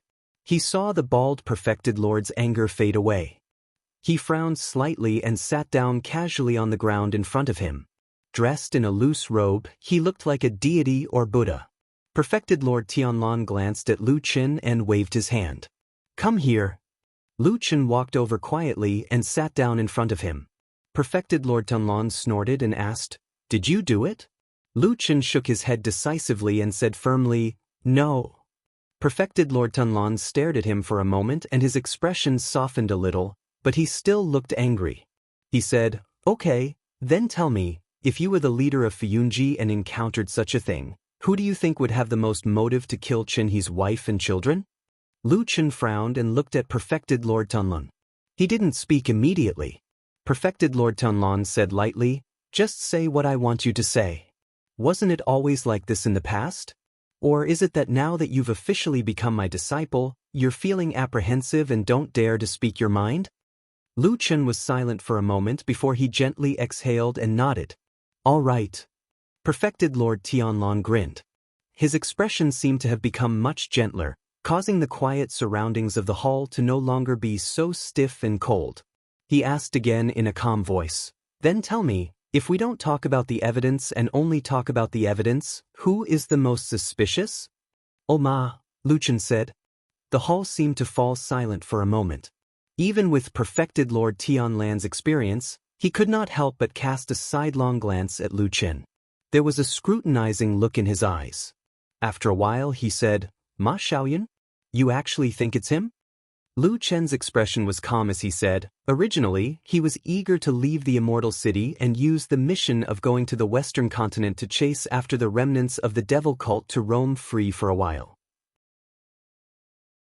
Originally, there was no problem, but later on, you and Shui Ying arranged for this matter to be handed over to Qin He. It's inevitable that he's dissatisfied. Perfected Lord Tianlan nodded and said, "That makes sense. But I guess you're going to say, but, next?" "But," Lu Chen said, "it can't be him." Perfected Lord Tianlan asked, "Why?" Lu Chen said, "When the incident happened he was with me the entire time. There was no time for him to commit murder. Besides, old Ma is not brave and his cultivation is shallow. He can't do such a violent and cruel thing." Perfected Lord Tianlan sneered, looking a little disapproving. However, he did not refute Lu Chen and only said, "According to what you said, it's not him. Then who else is there to suspect?" "There are a few more." Lu Chen politely pointed at himself and said, "According to Shui Ying and Hall Master Shui's thoughts, I'm probably a very big suspect." This time, Perfected Lord Tianlan really laughed and looked at him with interest. After sizing him up, he nodded and said with a smile, "I think so too. You're a ruthless and meticulous person. You're not on good terms with Shui Ying, and Qin He abandoned you to rely on her. Also, Ma Xiaoyun is also your most trusted subordinate. Even if you did it to establish your own prestige, it seems very suspicious, not to mention for Ma Xiaoyun." "You're right, but unfortunately it's not me." Lu Chen looked at Perfected Lord Tianlan and said, "If you still want to ask, I was with old Ma that night. I didn't have time to do this." Perfected Lord Tianlan was stunned for a moment, then laughed and sighed, "You're getting more and more shameless. I'm just telling the truth. If I did it, I'll admit it. If I didn't do it, I didn't do it." Lu Chen said, "All right, I believe you." Perfected Lord Tianlan actually admitted this without hesitation and said, "But you have to explain to me now. Why did you have to shed all pretense of cordiality with Shui Ying that night? Don't you know how difficult this is for me?" Lu Chen wanted to say something but stopped. He looked at Perfected Lord Tianlan and said with some surprise, "Why aren't you asking about who the murderer is?" "Nonsense." Perfected Lord Tianlan looked a little annoyed and said with some contempt, "Who has the leisure to care about the life and death of a few irrelevant people? The death of Qin He's wife and child is nothing to me. Seriously, it's you and Shui Ying who are causing trouble for me. Don't be so long-winded and tell me clearly." Lu Chen fell silent. After a while, he sighed and said, "So that's what you think? It's a little scary just thinking about it. If I were to sit in your position in the future, would I become as cold-blooded and heartless as you?" Perfected Lord Tianlan nodded with certainty and said, "Brat, you are already as cold-blooded and heartless as me. If you succeed in your cultivation in the future and achieve great things, you will definitely walk through mountains of corpses and seas of blood. Calling you cold-blooded and heartless is definitely not enough to describe you." Lu Chen's face darkened. He glared at Perfected Lord Tianlan and suddenly scolded, "Scram, don't curse me." Perfected Lord Tianlan laughed out loud and seemed to be very happy. It was rare to see him so happy. He chuckled and said, "Are you angry? But you are angry. Is it because you still think that what I said is very likely to be right? It's just that you can't stand it?" Lu Chen took a deep breath and no longer paid attention to this damned Baldy's provocation. After calming himself down, he told Perfected Lord Tianlan about his quarrel with Shui Ying that night. In the end, he said, Shui Ying was clearly dissatisfied with my sudden rise in power and wanted to make use of the opportunity to make me lose face. If she could use some methods to make old Ma confess under torture, if she couldn't, your decision to make me your successor would be shaken. Perfected Lord Tanlan frowned and said, "So you fell out with her on the spot?" Lu Chen said, "Yes." Perfected Lord Tanlan sneered and said, "Are you so sure that I will definitely protect you? Shui Ying has the entire Fuyunji behind her and she is also loyal to me. Why should I?" Lu Chen thought about it and said, "I think that Shui Ying herself is the third possible murderer." Perfected Lord Tianlan was taken aback and his expression changed slightly. He said, "What do you mean?" Lu Chen said, "You just said that evidence doesn't matter. In that case, she has benefited the most from this incident and is naturally suspicious." He looked at Perfected Lord Tianlan and said, "So? You know that what I said makes sense. Shui Ying deliberately framed me. This is something that she would do. As long as you let me investigate her, of course, you have to give me the authority and remove her from the position in Fuyunji. In less than 5 days, I will definitely give you an explanation." "No!" Perfected Lord Tianlan suddenly interrupted him. Lu Chen was stunned and stopped talking. Perfected Lord Tianlan said slowly, "In the future, my foundation will be yours. But for now, I won't allow you to touch her." Lu Chen stared at Perfected Lord Tianlan. After a while he asked, "Why? Why is it that for the past few decades, out of all the extraordinary people under you, she is the only one that you respect and trust?" Chapter 584. Why couldn't he touch Shui Ying? There were probably many possible answers to this question.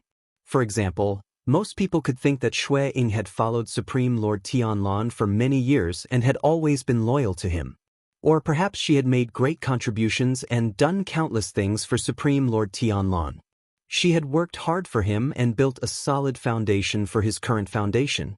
Those who were quick-witted or had many schemes in their minds could probably think that perhaps after so many years, as Supreme Lord Tianlan's most capable subordinate, Shui Ying was in charge of such a powerful and terrifying force like Fuyunji. Fuyunji had always been famous for its shadows. No one knew how many secrets Shui Ying knew or was hiding. Among these secrets, were there any secrets related to Supreme Lord Tianlan's dark side? Could there be something that she could use against him? These guesses were mostly in line with everyone's thoughts. However, whether or not they were the truth, Lu Chen didn't know. Supreme Lord Tianlan didn't tell him and he didn't ask.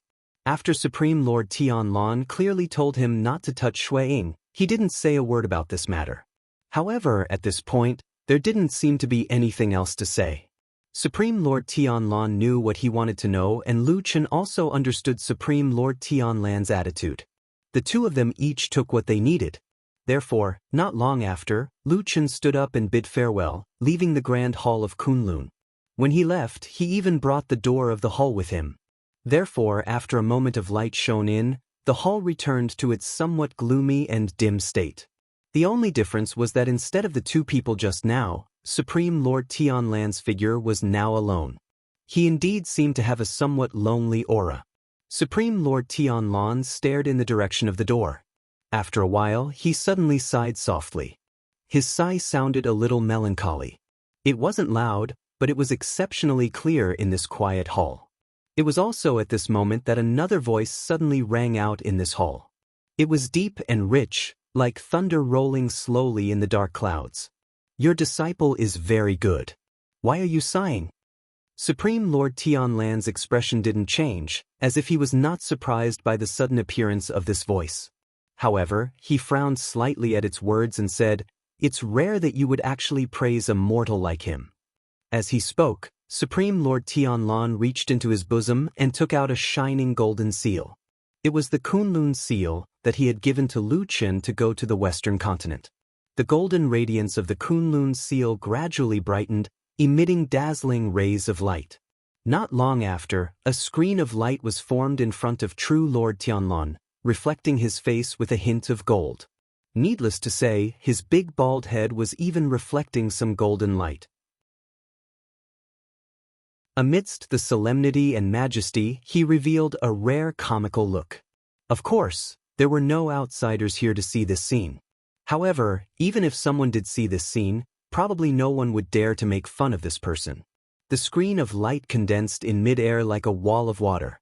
It undulated and then gradually calmed down.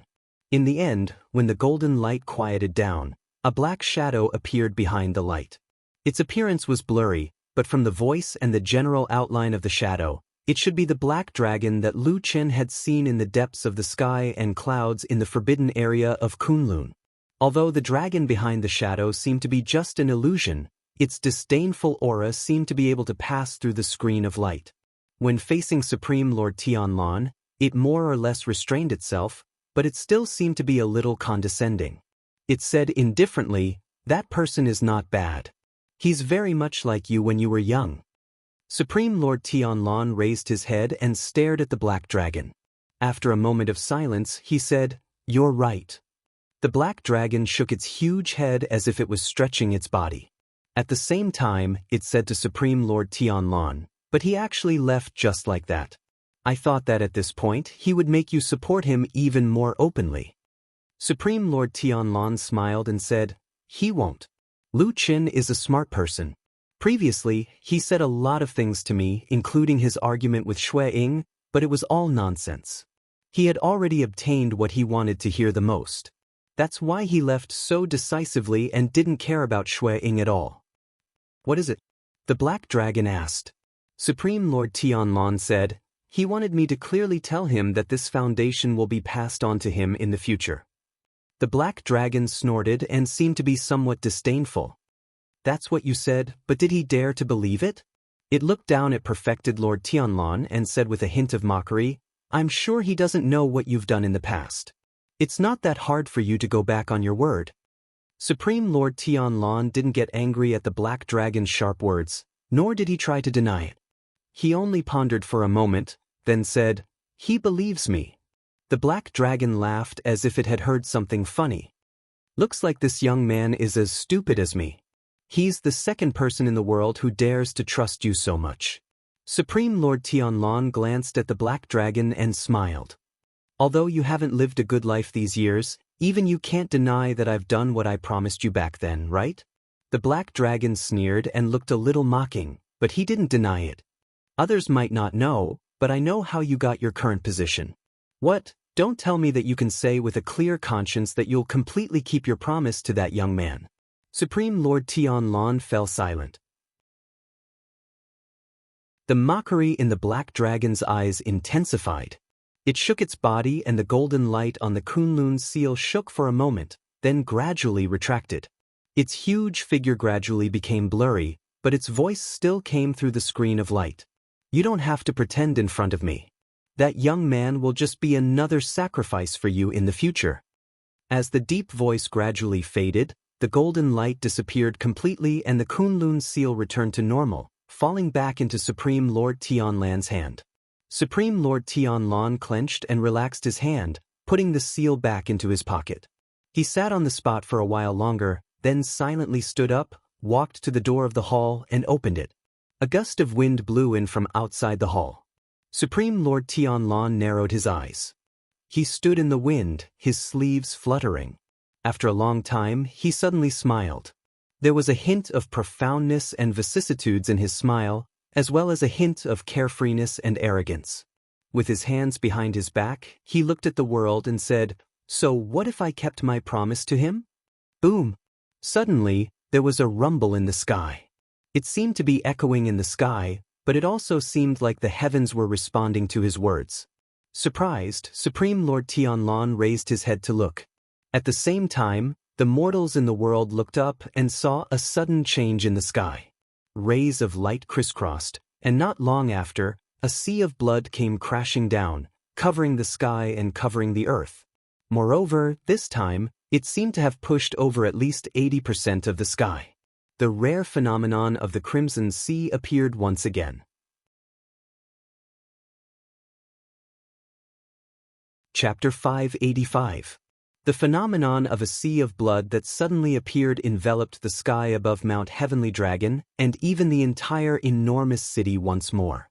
Moreover, it was even more ferocious this time, and it blotted out the sun, leaving behind less than 20% of the sky that wasn't drowned by the sea of blood.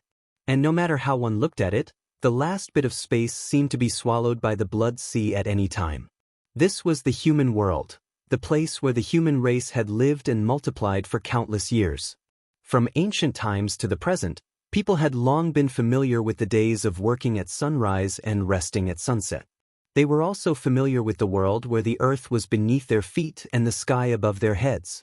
The sky could be sunny or hazy, windy or rainy, exposed to snow and ice, spring, summer, autumn, or winter. People had seen everything and were already used to it. However, no one had experienced and seen the blood sea hanging upside down in the sky. It looked like it would collapse and destroy the entire world at any time. No matter how one looked at it, it seemed to be the doomsday aura that only the devil hell had. Therefore, although nothing had happened for the time being, there were many people who were very disgusted by this blood sea phenomenon. The well-informed Fuyunji sent a report the next day. It clearly pointed out that after the appearance of the blood sea phenomenon, the number of people leaving the immortal city suddenly doubled. Of course, most of those who didn't want to stay in this strange place because of disgust, fear, or simply because they didn't want to stay in this strange place were rogue cultivators and mortals outside the true immortal alliance. In Zhengxianmeng, which occupied this prosperous city and had unparalleled strength, there was no such phenomenon of people fleeing. Most people stayed here. The rules in the huge immortal alliance were strict. It was a serious crime to leave rashly. At this special time, it was more likely that they would be charged with the crime of shaking people's hearts. If that happened, they would suffer in the future. Of course, there were people who left the immortal city in the immortal alliance. In fact, there were quite a number of them. However, everyone said that those who left had all kinds of special tasks. They were leaving the immortal city to do something outside the city and not fleeing. Although there were many women and children among the people who left, there were also some familiar people. Anyway, those who were really powerful and had a way to leave, or at least let their families leave first, even if there were strict rules in the immortal alliance. This had been the case since ancient times. Lu Chen and Old Ma stood in a secluded place at the top of Mount Celestial Dragon. They looked up at the surging sea of blood in the sky. As the strong wind blew in the sky, the blood-colored clouds rose and fell, looking like the rolling waves of the sea. It was a very spectacular scene, but it carried a dark red aura, which made people's hair stand on end. They were afraid that the endless sea of blood would fall on their heads in the next moment. Old Ma gasped as he looked at the scene and said, "What the hell is this? It's actually so terrifying. I'm afraid that even the evil devil cult didn't create such a disgusting thing." Lu Chen didn't agree with him. Instead, he thought about it carefully for a while and shook his head at Old Ma. "That's not it." Old Ma was startled and said, "Why? Have you seen something more powerful and more terrible than this before?" Lu Chen nodded and said, "Yes, in the Battle of the Barren Valley, the devil cult Yun, Shou Yang and the other masters, including the southern barbarian fire shaman, opened a kind of god-subduing spell in the Barren Valley. At that time, the weather changed greatly, the sky broke, and there seemed to be evil gods descending in the violent wind and thunder. The scene at that time was much more terrible than it is now." Old Ma was a little surprised. He looked at Lu Chen with a somewhat complicated expression and said, "At that time, I was on the periphery and didn't enter the Barren Valley, so this is the first time I've heard of this." "Well, for so many years, why haven't I heard you mention it?" Lu Chen looked at him and smiled. "Even the dead Baldy knows about this. Have you heard him mention it to others?" Old Ma immediately pursed his lips and shook his head without saying anything more. However, there was still an unconcealable doubt in his eyes. Obviously, he was puzzled by Lu Chen's sudden mention of this matter today. However, Lu Chen didn't seem to have any intention of clearing up his doubts. He glanced at the sky and said, "If I'm not wrong, this is probably just the beginning. More and more terrible things are yet to come." Old Ma rolled his eyes and said snappily, "You make it sound so easy." After a pause, he said gloomily, "I should have hidden in the Western continent and lived a carefree life. In the end, that errand was taken by Chen He." Now I can't go and he can't go either. Now he's staying at home all day, looking like he's out of his wits. He looks quite pitiful. Lu Chen was silent for a moment and frowned slightly. It was unknown if he was thinking of the scene he saw at the door of the bedroom that night. Even with his heart of stone, a look of displeasure appeared on his face. After shaking his head slightly, he sighed and said, regardless of what kind of person Chen he is, his wife and child died unjustly. This matter is quite strange and treacherous. We have to investigate it carefully. Old Ma glanced at him and said, so, that's why you made that promise to Chen He that day? Lu Chen said lightly, he should have trusted the dead Baldy more than me. After saying that, Lu Chen didn't seem to want to continue this topic.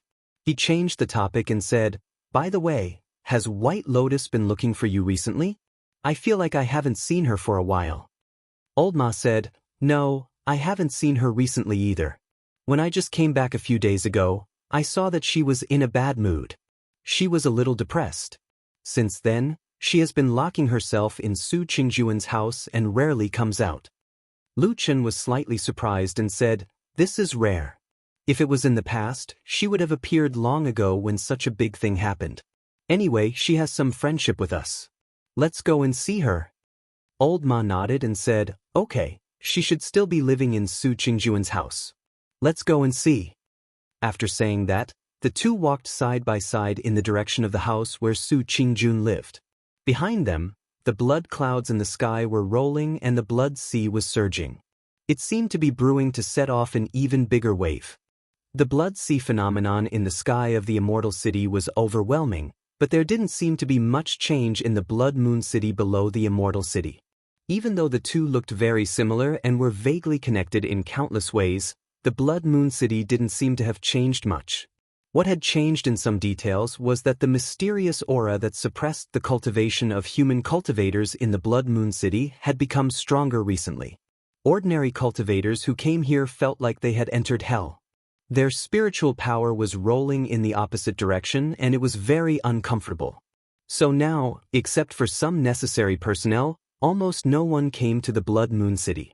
Most of the time, it was empty, like an uninhabited ghost town. But in fact, there was still life here. There were no plants, no animals, but there were two people.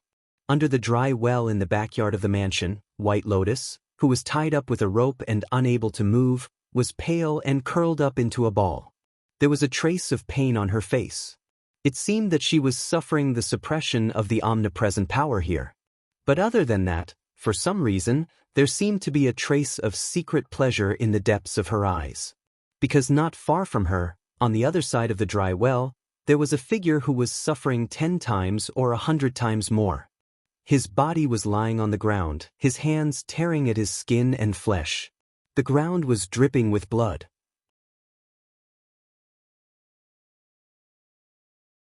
Chapter 586. After an unknown amount of time, the masked man in the dry well finally calmed down. The pain that wreaked havoc in his body seemed to have temporarily forgiven him, quietly hiding in a dark corner. The man's breathing stabilized and he stood up. After tidying up his clothes, he suddenly glanced at White Lotus. The mask was hideous and terrifying, flashing a strange luster, but because of this, the expression on the man's face could not be seen. White Lotus's body shrank slightly, and her face revealed a somewhat fearful expression. As for the little bit of joy in her eyes, it immediately disappeared after the masked man calmed down. Now, she was in a corner of the dry well, her body pressed against the stone wall, and her whole body curled up into a ball. She really looked like a young girl, ignorant and pure, and when she saw the strange man in front of her, she seemed to be very afraid. After a while, even the last bit of panting disappeared. The masked man seemed to let out a long breath, and then raised his eyes to look above. Bai Lian followed his gaze and looked in the same direction. She only saw the round hole above the well. There was nothing there except for the round blood-red sky. "Who are you?" the masked man asked White Lotus in a low and somewhat hoarse voice. White Lotus shrank her body, and then replied timidly, "I just told you, my name is White Lotus, and I am a disciple of the Kunlun party." During the gap between the masked man's words, White Lotus's eyebrows drooped, and she looked very afraid, just like an ignorant girl. But in fact, the corner of her eyes still quietly glanced in that direction, and at the same time, her mind was racing, trying to guess the identity of this person. This was an underground cave and a mysterious city. There was a blood moon anomaly above it, and the floating clouds office and the star hall were heavily guarded outside. It was obvious that this was a great secret. Ordinary people would not even know the specific details of the truth, let alone enter. White Lotus herself did not know the secret below, so she was curious and secretly followed Lu Qin, Oxen, and Black Dog to sneak here. At this time, she more or less came to a realization. No wonder Lu Qin, Fuyunji, and Shui Ying did so many things and searched so hard and almost turned the immortal city upside down, but still could not find the whereabouts of Elder Ghost. If this person in front of her was indeed Elder Ghost, it would explain why Fuyunji returned without any results. Probably no one would have thought that Elder Ghost would actually be hiding under everyone's noses. However, looking at this person's appearance, especially the painful and even self-mutilating action just now, White Lotus had an idea in her heart. This Elder Ghost did not have an extremely terrifying hidden illness, or he was seriously affected by this underground world that was shrouded by the blood moon radiance. It was even possible that it was both. Elder Ghost seemed to have completely calmed down at this moment. Of course, the mask on his face covered his face, and it was impossible to see whether he was happy or sad. Only a pair of deep light could be seen in his eyes. He looked at White Lotus, and after a moment of silence, he said, "Just an ordinary Kunlun disciple?" White Lotus did not speak, but her heart still slightly tightened. After a moment, she heard Elder Ghost say, "Why would an ordinary Kunlun disciple come here? There are many people guarding outside this cave, right? Also, when you were caught by me, that Taoist technique divine power, was it called Snow Wind Scripture? That thing is not ordinary." White Lotus almost instantly made a decision in her heart, and then said, "I am a disciple of the Kunlun party. My master's Taoist name is Bai Qin, and he was the one who taught me the Snow Wind Scripture. However, he has already passed away, and I have no one to rely on in this immortal city. As for why I came here, it's because I was too bored, so I followed that person named Lu Qin down here to have some fun. Senior, I really didn't mean to disturb you. Please spare me this time, please?" At the end of her sentence, tears welled up in White Lotus's eyes, and she actually looked like she was really about to cry. However, in her heart, her thoughts were spinning rapidly, and she was thinking hard of a countermeasure. Although she was begging bitterly, but in reality, White Lotus's thoughts were very clear in her heart. It was fine if this person was not Elder Ghost, but if he really was Elder Ghost, then it was impossible for him to let her go. What if he let her go and snitched on her, putting her life in the hands of a seemingly innocent and strange young girl? White Lotus herself did not believe this kind of thing, so she also did not believe that this devil sect's last great enemy, who had a terrible reputation and had been the enemy of the righteous factions Zhengxianmeng for decades, would make this mistake. Yes, from White Lotus's point of view, the possibility of this monster that was neither human nor ghost being shameless and obscene, or even killing her, was far higher than the possibility of him being kind. Then right now, it was a hopeless situation where she had a slim chance of survival. She seemed to be unable to defeat this person. Then, was there still a chance of survival? Hearing White Lotus's pleading, Elder Ghost looked as expected indifferent, and did not even hesitate at this moment, but coldly looked at White Lotus and said, "Snow Wind Scripture is indeed a good thing. Your teacher actually passed it down to you. Seems like he values your talent very highly." White Lotus said, "Yes, to tell the truth to Senior, teacher only passed down the Snow Wind Scripture to me alone. My other two senior brothers did not obtain this skill." When Elder Ghost heard till here for the first time, he revealed a little astonishment, and then after a moment of silence, he looked at White Lotus, his voice awe-inspiring, and said, "Didn't expect you to be such a lucky person. That Snow Wind Scripture is a unique skill. Senior, you want it? I will pass it to you." White Lotus directly interrupted, her tone firm, her expression sincere, as if the person in front of her was not her enemy, but her great benefactor who had given her a second life. Elder Ghost paused for a moment, probably did not expect that the little girl in front of him would actually have this kind of attitude. The snow wind scripture, in the eyes of a person at his level, was of course an extremely precious treasure. As long as there was a chance, he would definitely want to take it for himself. But White Lotus's reaction was far from what he had originally expected. For a moment he did not know what to say, and only after a long while did he say, "Isn't this your teacher's painstaking effort? You are the disciple of a Huashan true monarch. Why don't you have the slightest thought of being loyal to him?" A trace of sadness flashed across White Lotus's face, and then said, "I have let Senior see a joke. To tell the truth, ever since teacher passed away, I have been bullied and humiliated in the Kunlun party, especially my martial uncle Tianlan. He was even cold-hearted towards me." As she said till here, she secretly glanced at Elder Ghost from the corner of her eye, and indeed saw that when Elder Ghost heard the name of true monarch Tianlan, his body slightly shook, as if his attention was suddenly focused. White Lotus laughed coldly in her heart, for so many years being crushed and hunted down by true monarch Tianlan. In terms of the person who had the greatest resentment towards true monarch Tianlan, there was probably no one in the world who could be more resentful towards true monarch Tianlan than this Elder Ghost. Whether there was a chance of survival would depend on how deep this Elder Ghost's hatred towards true monarch Tianlan was.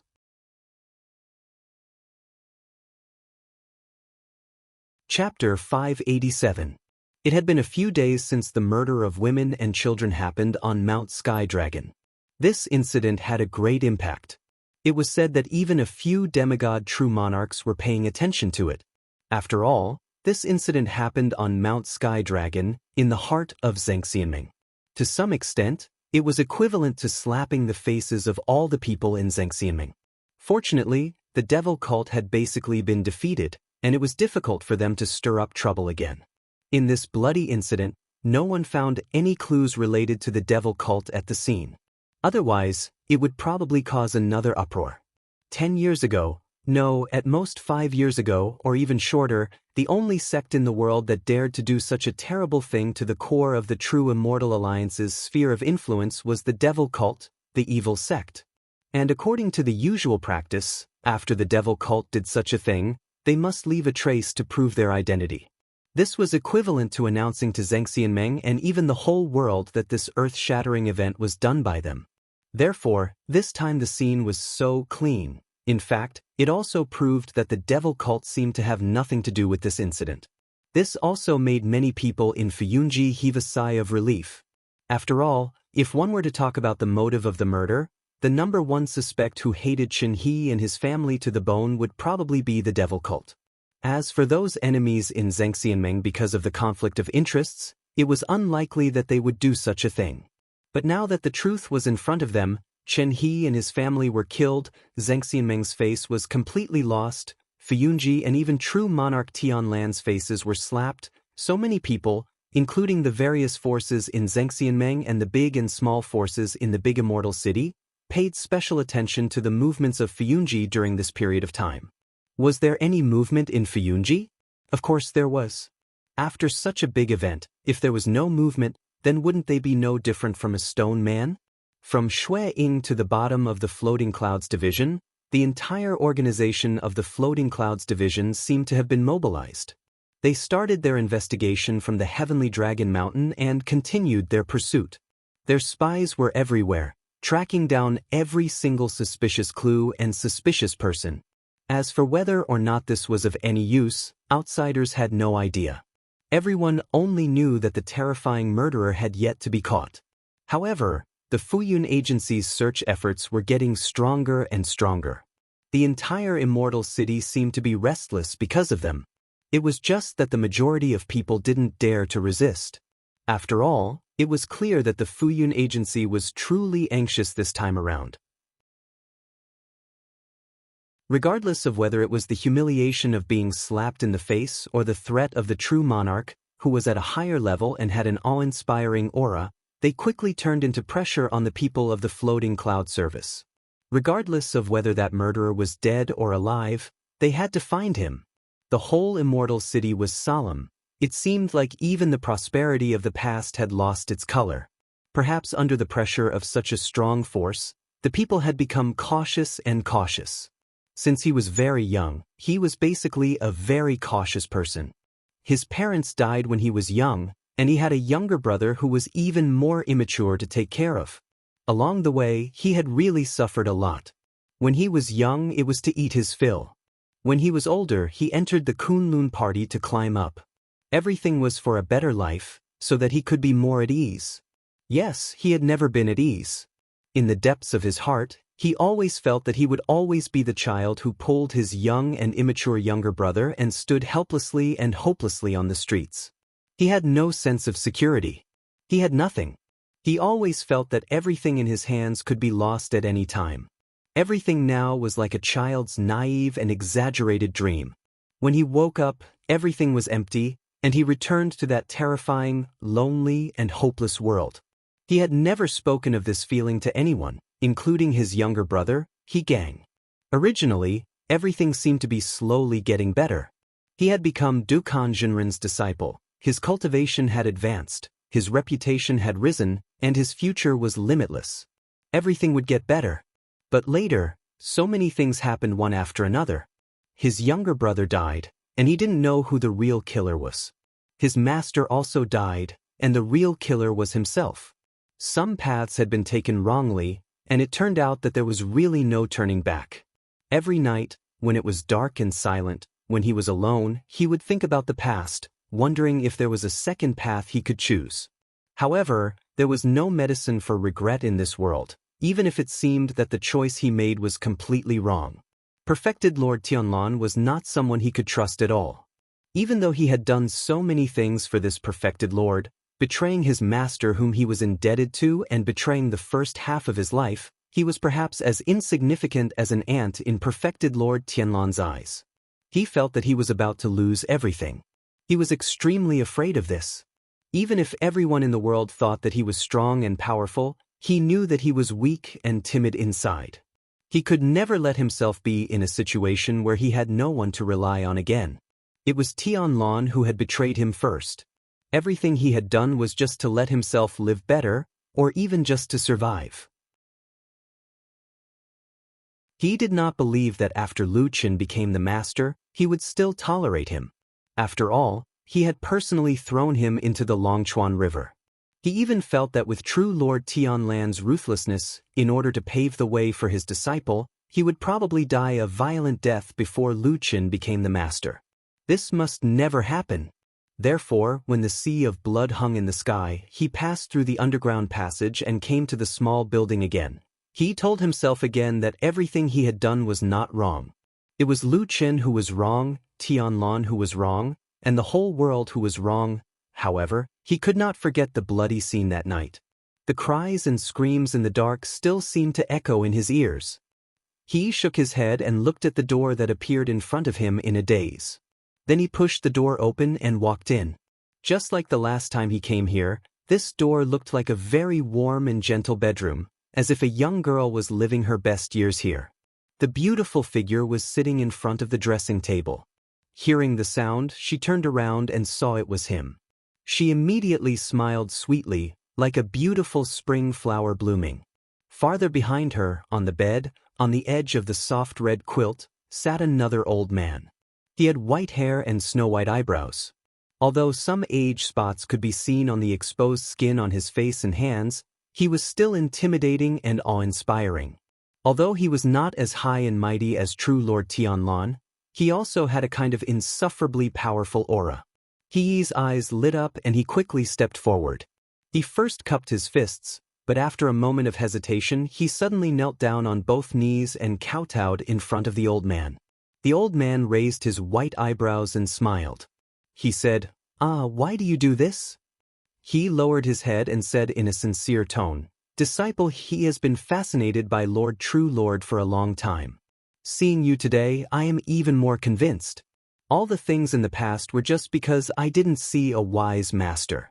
If Lord True Lord doesn't abandon me, disciple is willing to die for Lord True Lord." The old man laughed and said, "You call me disciple the moment we meet. I don't remember having a master-disciple relationship with you." He's body trembled and his eyes turned sharply. Then he said with great joy, "If I have the honor, he is willing to be true Lord's disciple, and I will die for you." The beautiful woman, Song Wenji, stood at the side and watched this scene. She smiled faintly, but a complicated expression flashed across the depths of her eyes. There was a tinge of coldness and a hint of mockery. She turned to look out of the window and saw that the sky was oppressive and the sea of blood was surging. She thought to herself that this filthy world would rather the end of the world come sooner.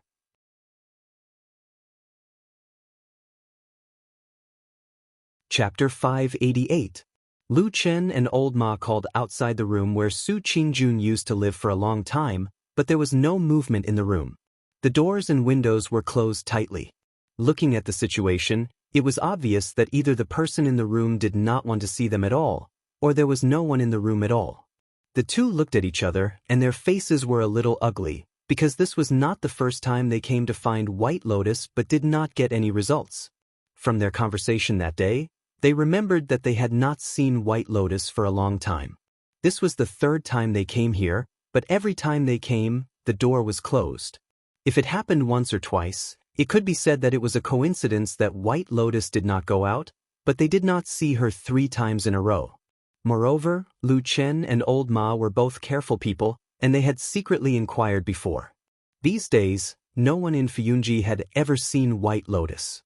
So, either White Lotus did not go out at all these days and locked herself inexplicably in the room as if she was meditating, or something happened that they did not know. Old Ma looked at Lu Chen and whispered, "Something is wrong." Lu Chen nodded, and at the same time, he also understood the meaning in Old Ma's words that was not clear, but very obvious. After a moment of silence, he nodded and said, "Let's go in and have a look." The door was tightly shut and locked, but this was just an ordinary house. It was not the kind of immortal's cave that was protected by a powerful magic circle or a powerful mechanism. For the two of them who had been in the dark world for so many years, there was not much difference between having a barrier and not having a barrier. Old Ma nodded, walked over, stood in front of the door, and used his body to block his hands. At the same time, Lu Chen walked behind him calmly and naturally, with his back to Old Ma, facing the road outside and glancing around. In order to meet White Lotus, they had purposely chosen a night when they were most likely to be at home. Therefore, there was no one on the road outside. Old Ma stood still, and because his body was blocking the view, they couldn't see what he was doing. But after a while, they heard a muffled sound, and then there was a clatter behind the door, as if something had fallen to the ground. Old Ma breathed a sigh of relief and pushed the door with his hand. The door creaked open. A cool breeze blew past them. Lu Chen and Old Ma both frowned and walked in. The room was still a little dark, but everything was laid out before them, and looking round, they had their answer. "There's no one in this house," Old Ma said in a deep voice. Lu Chen walked to the side of the table, touched the surface of the table, glanced at it, and said lightly, "No one has cleaned here for a few days." Old Ma looked around and said, "The furniture is good and neatly arranged. No one has done anything here." Lu Chen nodded, and after a moment of silence, said, "She left here by herself and never came back." The two looked at each other and then fell silent. Because of the strange blood sea anomaly in the sky, the scenery in Immortal City and Mount Celestial Dragon had become very strange. During the day, the light was blocked by the blood sea in the sky, so many places were very dark, but in the middle of the night, when everything was quiet and dark, many places were brighter than usual because of the strange dark red light emitted by the blood sea anomaly in the sky. Lu Chen and Old Ma walked on the road. The dark red light shone on them, and even their faces seemed to be a little red. Usually at this time, the road should be dark, but now they could see the surrounding scenery clearly. However, everything was smeared with a layer of red, and it looked a little frightening. After walking for a while, Lu Chen suddenly said, "You go back first, I'll go to Kunlun Temple." Old Ma was shocked and his mind turned. After a moment, he frowned and said in a deep voice, "What do you want to do?" Lu Chen said, "White Lotus has a special identity. Although she is usually not favored by that damn Baldy, as long as Fuyunji and that damn Baldy don't fall, and she doesn't provoke those soul-severing old men, no one in Zhengxianmeng will dare to touch her. The only one who has that idea. At this point, Lu Chen stopped and didn't continue, but old Ma already understood what he meant, and his frown deepened. He looked at Lu Chen and said, "What you said may be right, but what do you mean by going to immortal like this? Do you want to question him for White Lotus?" He snorted and said, "Don't blame me for scolding you.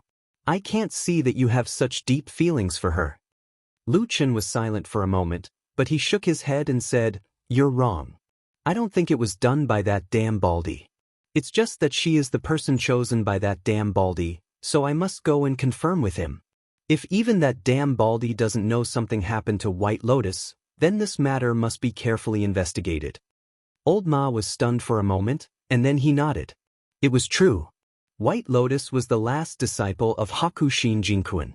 Although she was not loved by the current immortal Tianlan because of the conflict between the factions in the sect, she was still his niece in name. Because of this, immortal Tianlan absolutely couldn't let anything happen to her. Although it was somewhat ironic, White Lotus was more like a memorial arch now. Immortal Tianlan could push down and destroy it whenever he wanted, but it was absolutely impossible for others to do it. Old Ma left first, and Lu Chen turned in the direction of the Kunlun Temple. At the same time, he began to recall the appearance of that girl, White Lotus. To be honest, White Lotus was a very unique existence out of all the women he knew. She and Lu Chen had always been in a state where it was difficult to tell who was friend or foe.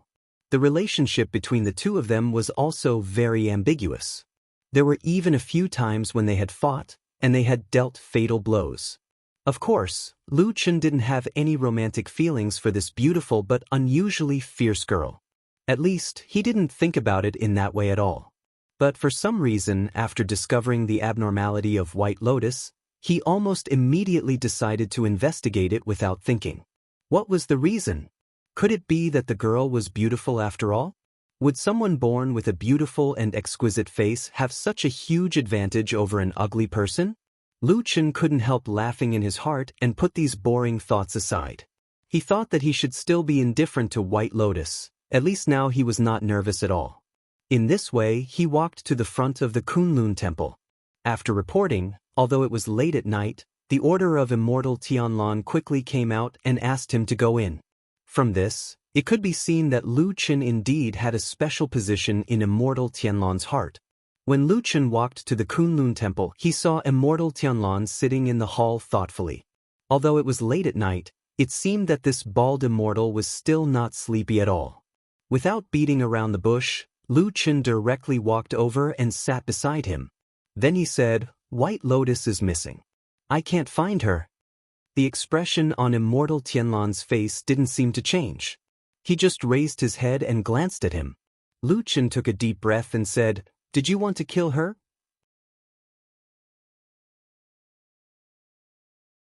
Chapter 589. Perfected Lord Tianlan looked at Lu Chen for a while before saying calmly, "I didn't give such an order and I didn't mean to do so recently." His words were a little strange and there seemed to be some repetition in their meaning. However, Lu Chen understood and nodded silently. Given Perfected Lord Tianlan's current power and status, he could naturally end someone's life with a single word. However, if it was inconvenient for him to kill someone, there were many ways to do it for him. As long as the people around him knew what he meant, countless people would do it for him. Perfected Lord Tianlan clearly said that he didn't want to kill White Lotus, at least not recently. This was very important and crucial. However, although Lu Chen was a little less worried because of this, he frowned again. If it wasn't done by Perfected Lord Tianlan, where could White Lotus have gone? Lu Chen lowered his head and pondered for a while. Then, he felt Perfected Lord Tianlan's gaze on him. After a moment of hesitation, he calmly told him the entire process of him looking for White Lotus. In the end, he said softly, "I feel that this matter is a little strange, so I came to tell you." Perfected Lord Tianlan looked at him and suddenly smiled, as if he didn't care about White Lotus's fate at all. He merely sized up Lu Chen and said with a smile, "Are you suspecting me? Aren't you afraid that I'll get angry because of this?" Lu Chen shook his head. "I'm not suspecting you. I'm just here to confirm with you." He paused for a moment before continuing, "If you really had feelings for her, she would definitely die. At the same time, she wouldn't have left so many loose ends. Perfected Lord Tianlong laughed. "You're quite confident in me," Lu Chen said. "After all, you're the one who nurtured me. There's probably no one in the world who knows how powerful you are more than me." Perfected Lord Tianlong said, "Seems like you've improved your other skills while you weren't by my side all these years. You're really good at flattery. You're not embarrassed at all. You're better than me when I was young." Lu Chen lowered his head slightly and said, "You flatter me. When I was in the evil cult, I learned it myself in order to survive." Perfected Lord Tianlong's expression froze for a moment before returning to normal. After pondering for a moment, he said, "Wait a moment." In front of Lu Chen, True Lord Tianlong stood up and called his subordinate who was on duty outside the hall, ordering him to call Shui Ying from Fuyunji over. Lu Chen subconsciously glanced at the sky outside the main hall, only to see waves of blood surging in the night sky, dark red light blotting out the sky. Although it was late at night, it didn't seem much different from daytime. Of course, this was not a good time to meet and chat. If an ordinary person were to disturb a friend at this time, the other person would probably turn hostile and scold them for having a hole in their brain. However, when Perfected Lord Tianlong gave this order, his expression was indifferent, as if everything was natural. Perhaps in his eyes, this world, the entire world should revolve around him. He had never cared about, or rather, considered the feelings and thoughts of most of the people around him. He only did what he wanted to do. However, the most terrifying thing was that after so many years, the achievements he had, the strength he possessed, his prestige, and his power had made all of this a matter of course. Lu Chen lowered his eyes slightly, his face expressionless. However, he was secretly thinking about how Shui Ying would feel if she, who was lying in a warm bed, was suddenly woken up and forced to rush here. Would she secretly scold this damned baldy for having a hole in his brain? Lu Chen was suddenly very curious about this. Nowadays, Zhengxianmeng was becoming more and more bloated, and the efficiency of many halls was deteriorating. They were dragging their feet, which was depressing. However, this did not include Fuyunji. For many years, they had been fighting bloody battles with the devil cult, and under the strong management of True Lord Tianlong, who was different from ordinary people, the Fuyun Bureau still had a capable atmosphere. As the hall master of the most powerful hall in Zhengxianmeng, Shui Ying really set an example. Not long after Perfected Lord Tianlong's order was passed down, she had already rushed to the main hall of Kunlun in no more than a quarter of an hour. Someone had already instructed that if Shui Ying came, there was no need to inform her and that she could come in directly. Therefore, Shui Ying hurried all the way, looking a little anxious. It seemed that she was a little worried that there might be something urgent here with Perfected Lord Tianlong. However, when she walked into the main hall of Kunlun and saw that Lu Chen was also sitting there, a strange expression appeared on her face. For a very long time in the past, she was often the only one who could accompany Perfected Lord Tianlong to do things and preach in the middle of the night. Shui Ying took a deep breath, but a smile appeared on her face. It was as if she had suddenly completely forgotten the unpleasantness from a few days ago. She first nodded at Lu Chen in greeting, then faced Perfected Lord Tianlong and bowed solemnly. She said softly, "Milord, are you looking for me?" Perfected Lord Tianlong nodded, but did not say anything. He only pointed at Lu Chen. Seeing Shui Ying's somewhat surprised gaze turn towards him, Lu Chen had no choice but to tell her about White Lotus again. At the same time, he was also secretly observing Shui Ying's expression. After all, Shui Ying's position on Celestial Dragon Mountain was special. She had been in a delicate situation recently, but she still had such a powerful force in her hands. If she really wanted to do something, even Lu Chen was not confident that he could completely stop this woman. Perhaps only Perfected Lord Tianlong could completely suppress her. After hearing Lu Chen's words, Shui Ying was first surprised, then a thoughtful expression appeared on her face. At the same time, Perfected Lord Tianlong slowly opened his mouth and called out to Shui Ying. "Shui Ying, your subordinate is here." Shui Ying bowed respectfully to Perfected Lord Tianlong. Perfected Lord Tianlong said, "I asked you to secretly watch over White Lotus, right?" Lu Chen's heart skipped a beat. Shui Ying nodded and said, "Yes, I have already arranged for people to watch over her. When she did something unusual a few days ago, we stopped her.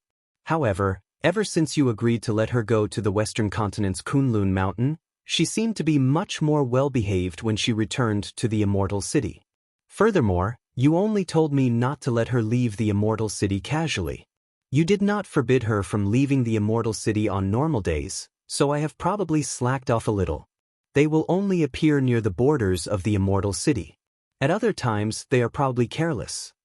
Her expression was solemn as she said to Perfected Lord Tunlun, "This matter is my dereliction of duty. Please give me a few days' time. I will make the arrangements now and definitely find out the whereabouts of White Lotus and report it to you." Perfected Lord Tunlun said indifferently, "We can talk about other things later. First, go and ask where White Lotus was last seen and who she has been in contact with recently. Investigate properly."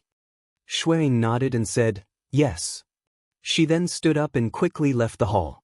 Sitting at the side, Lu Chen, who had not said a word throughout the entire process, frowned and said, "From what you said just now, could it be that you suspect someone?" Perfected Lord Tianlan harumphed and said coldly with a murderous expression, "In this immortal city, the only ones who dare to go against me and play tricks in the dark are those 4 to 5 old soul formation cultivators. It's good that this matter has come. I was planning to have a good chat with them anyway." Lu Chen looked at his expression and did not say anything. However, he only felt a slight chill around him. The night outside the hall seemed to be getting colder and colder. The wind was also getting stronger.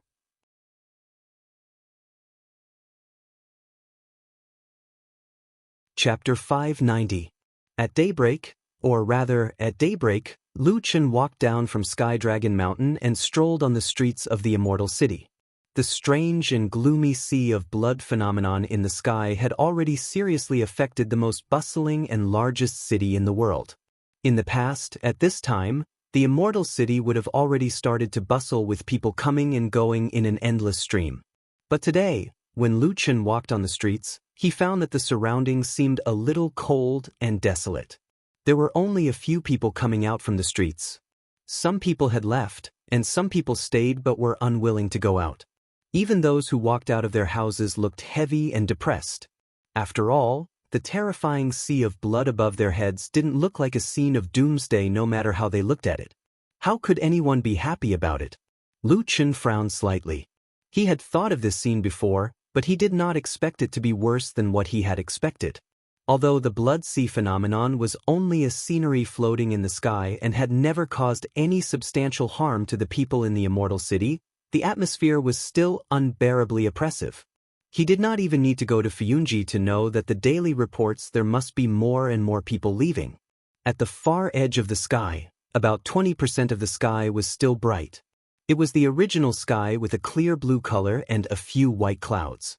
There was also the sunlight from the sun that should have risen at this time, reflecting a faint golden light at the edge of the blood sea, telling people that this world was not originally like this.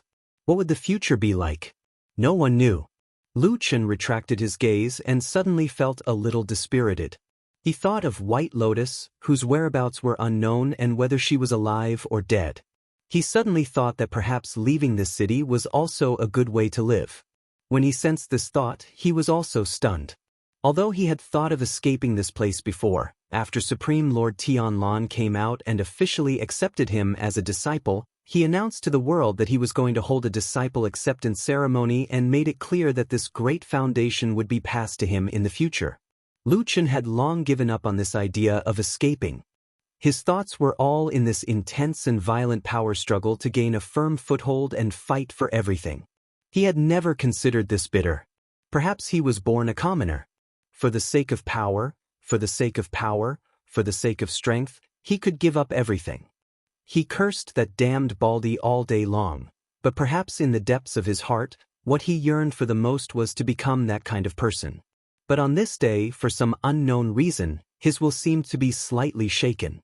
Perhaps, it was just an inexplicable melancholy on the morning of a new day. Lu Chen laughed bitterly in his heart.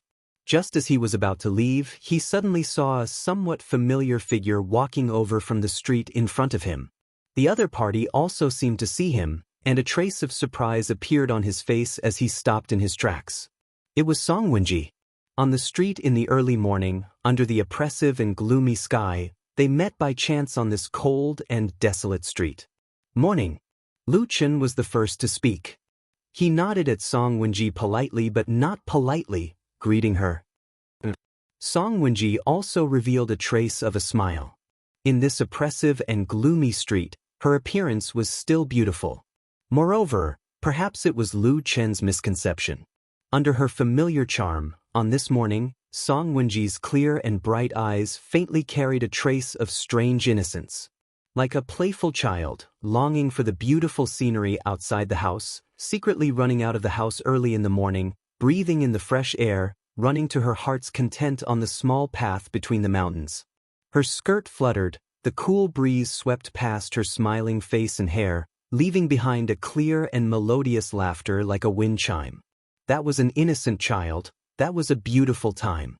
Elegant like a bubble, bursting in an instant. She stood under this terrifying dark red sky, still that enchanting seductress. She buried her innocence, changed her smile, walked over and said with a smile, "Were you busy last night? Why are you here so early in the morning? Did you just come down from the mountain?" Lu Chen said smoothly, "Last night, my teacher came to talk to me about something, but it was delayed, so I just came down from the mountain. What about you?" Song Wenji seemed to say it casually, "I went to bed early last night. When I woke up in the morning, I was moved and wanted to go out for a walk." She changed her words. Lu Chen noticed this. After glancing at Song Wenji, he thought that maybe she felt that it was not nice to say that. Lu Chen could stay with perfected Lord Tianlong for a whole night to discuss things, but if she told others that she stayed with perfected Lord Tiehu for a whole night, no matter what she said or did, there would probably be countless rumors immediately. Even though the rumors had already spread like wildfire, it was still a rumor. But no matter what, it seemed that this woman still wanted to maintain her mood and dignity this morning. Lu Chen smiled and nodded, saying to Song Wenji, "You are the most comfortable. I have been busy all night and haven't eaten anything yet. How about this? Have you eaten? I'll treat you to breakfast." Breakfast?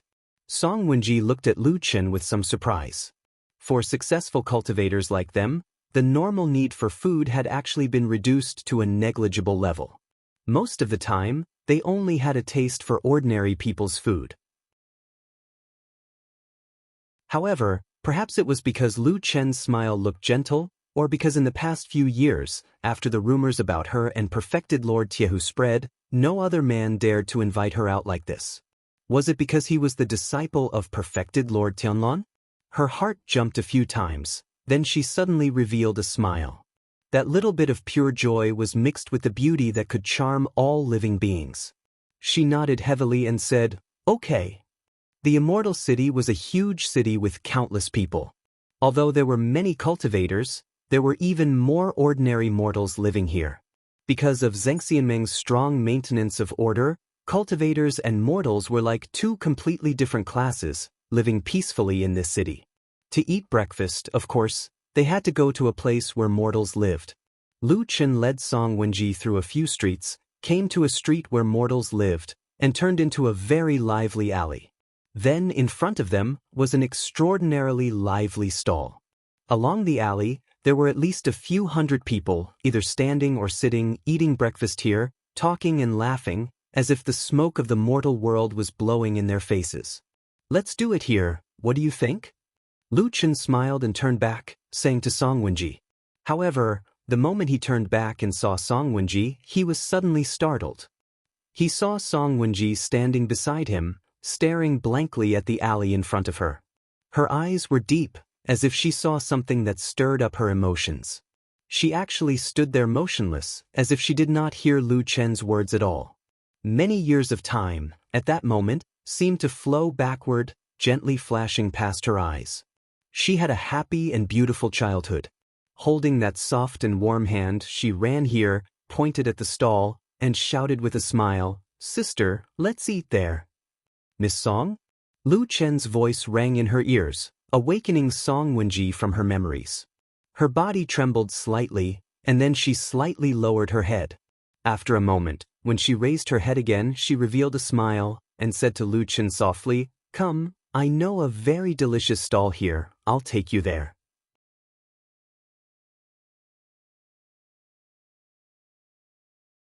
Chapter 591. A small wooden table and a shabby chair were placed casually on the roadside of the alley.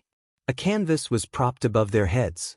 Usually, it was used to shield them from the sun and rain. But now, it also blocked the dark red glow above their heads, making people feel at ease for no reason. A bowl of wonton, a little sesame oil, sprinkled with fresh green onions, was steaming hot and fragrant. It was somewhat appetizing, making people salivate and have an appetite. A big bowl was placed at the corner of the table, with chopsticks and spoons inside. Song Wenji happily took the white porcelain spoon, squinting her eyes to smell the fragrance. She took a deep breath, revealing a somewhat satisfied expression on her face. Lu Chen looked at her from the side, and then looked at the same bowl of wonton in front of him.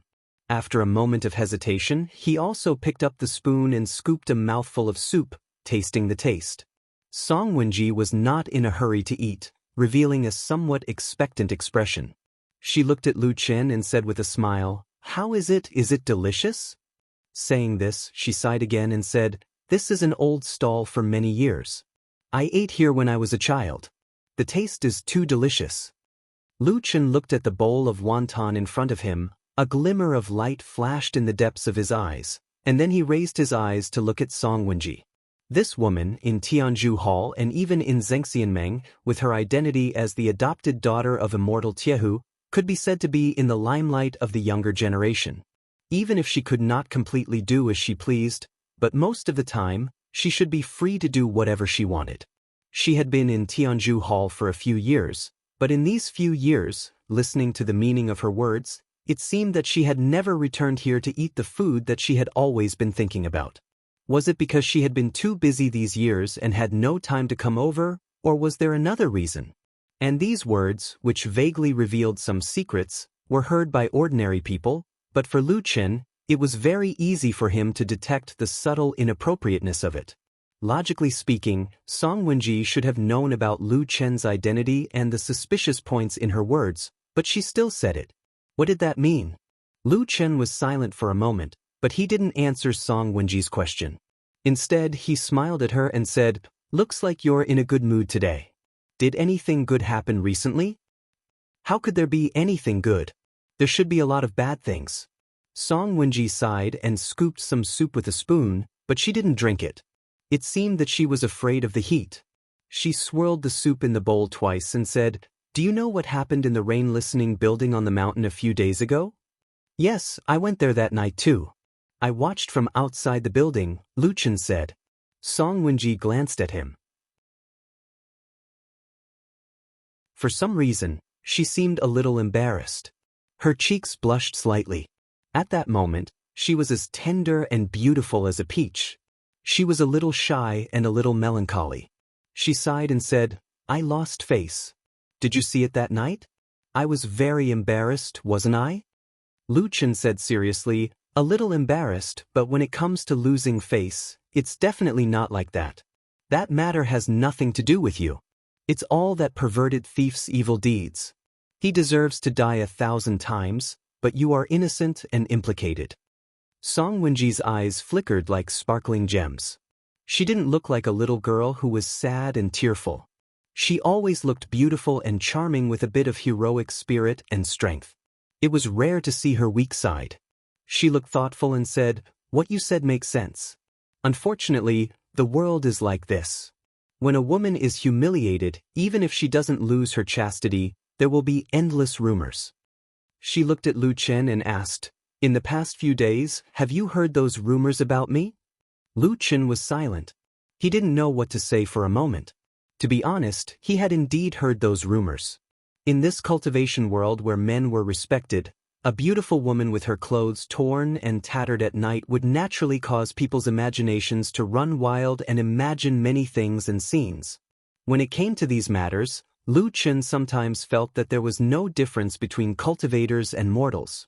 He didn't say anything, but Song Wenji naturally knew the answer. She shrugged and didn't look particularly angry. She only smiled and said, "But it seems like you don't believe it. That's not bad. People like you are very rare. I thank you."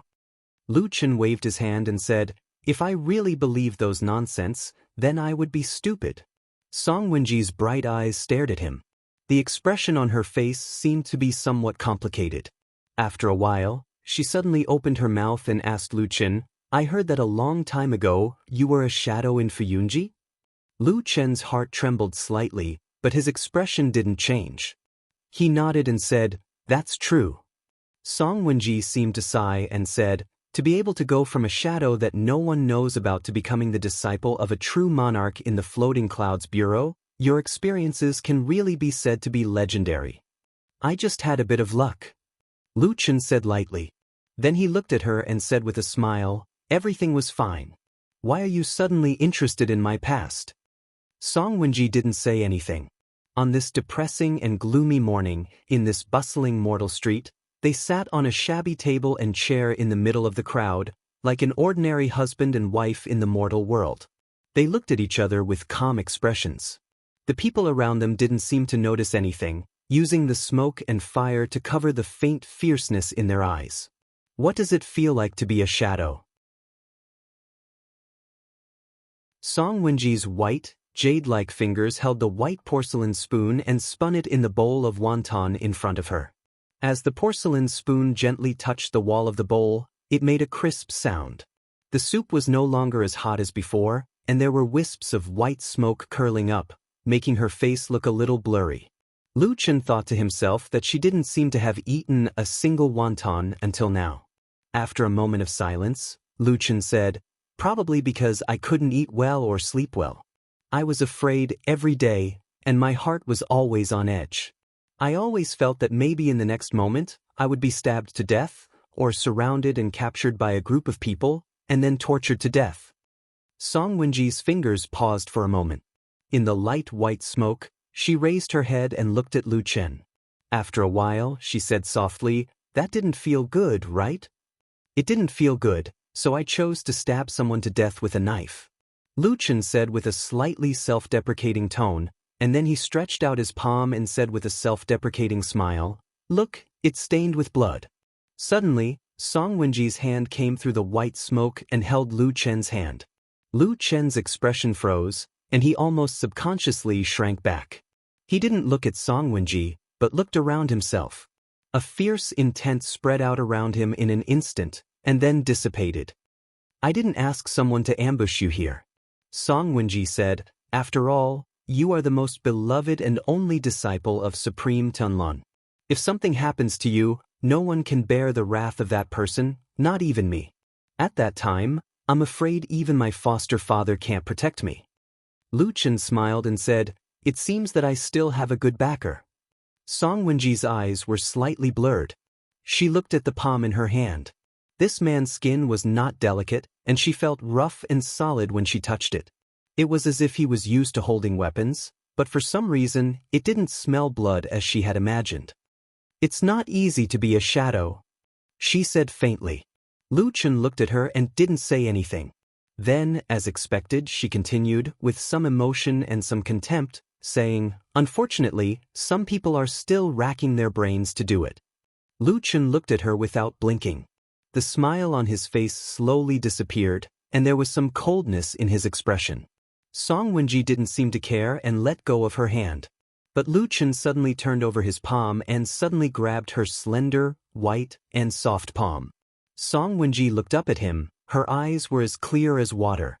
Lu Chen looked at her for a while, and the frost on his face gradually receded. After a while, he let go of her hand and said gently, "Quickly eat breakfast or it'll be cold." Song Wenji looked down at the bowl of wonton and used her fingers to scoop up a spoonful of soup. But she shook her head, and with an indifferent expression, she stood up and said, "It's not good anymore. The taste of when I was young is gone." As she spoke, she threw down the spoon and turned to walk away. Not long after, she left the warm and bustling alley, but in the eyes of cultivators, seemed to be a bit lowly and ordinary. She walked away without looking back.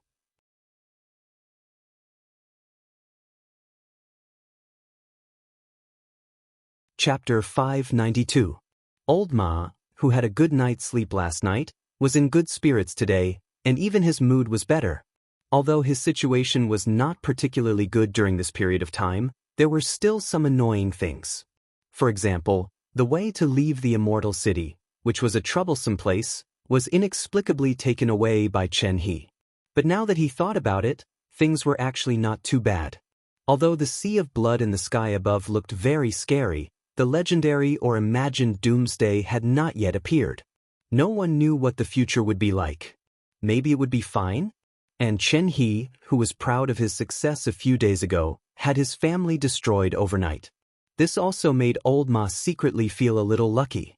Perhaps this matter was not necessarily related to leaving the immortal city, but who could say for sure whether it was a blessing or a misfortune?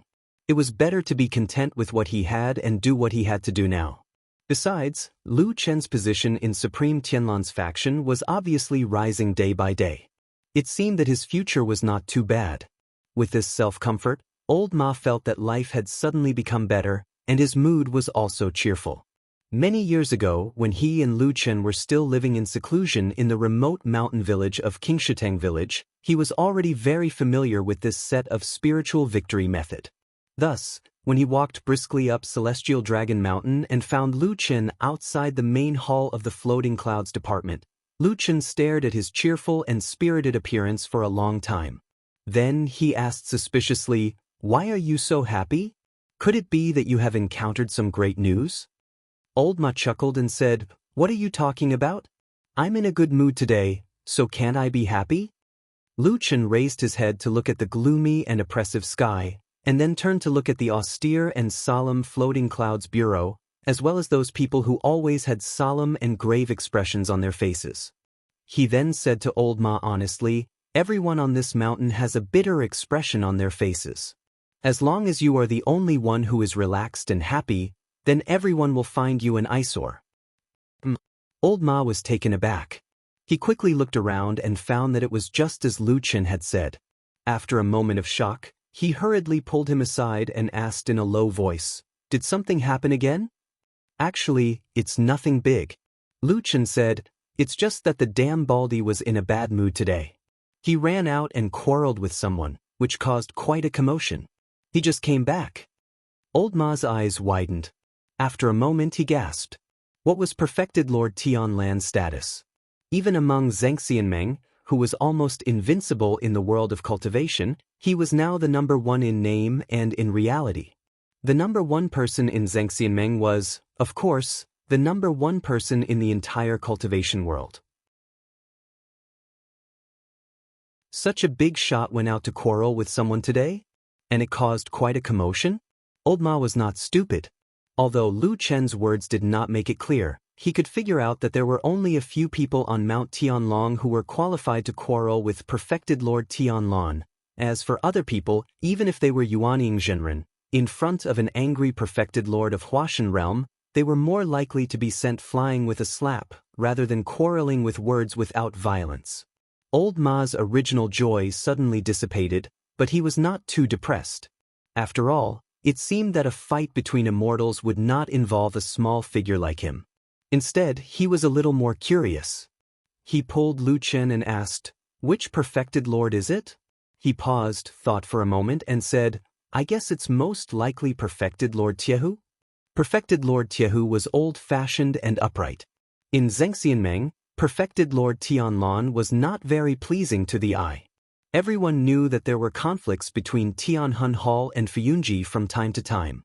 Therefore, Old Ma's first reaction was that these two old enemies were quarreling again for some reason, but he did not expect the reaction to be so big this time. Unexpectedly, Lu Chen shook his head and said, "It's not Perfected Lord Tiehu." Old Ma was stunned and said in surprise, "What? It's not that person? It shouldn't be.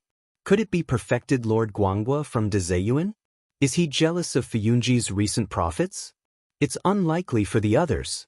Perfected Lord Golden Dragon?" Lu Chen interrupted him and said, "Stop guessing. It's Perfected Lord Guyu from Starry Hall. Perfected Lord Guyu? Old Ma was really shocked this time. There was even a look of disbelief on his face. He said, "It shouldn't be. Isn't Starry Hall on good terms with us recently? Not to mention the other things, Starry Hall handled and guarded the devil cult's catacombs at the foot of the mountain together with us. Why are the two of them quarreling?" Lu Chen shrugged and said, "Who knows?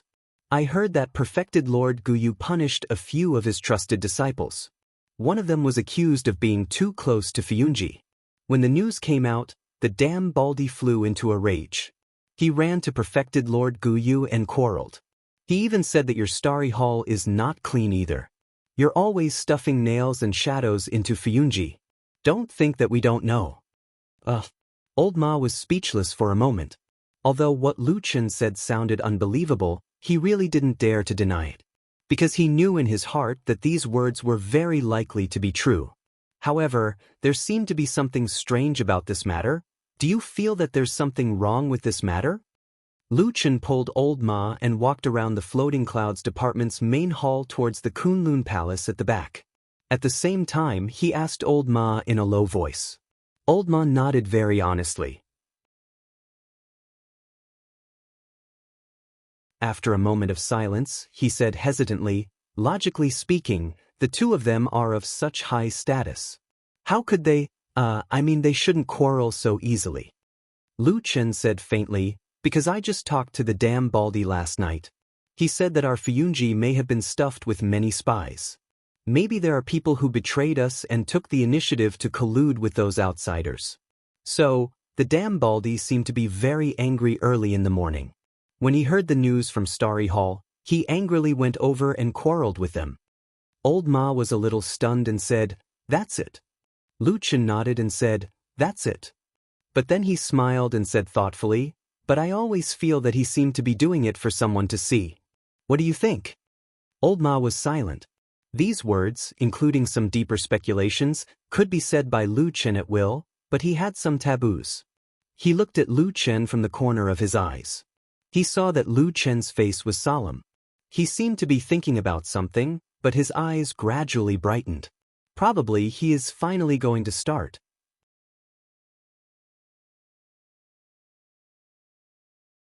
Chapter 593.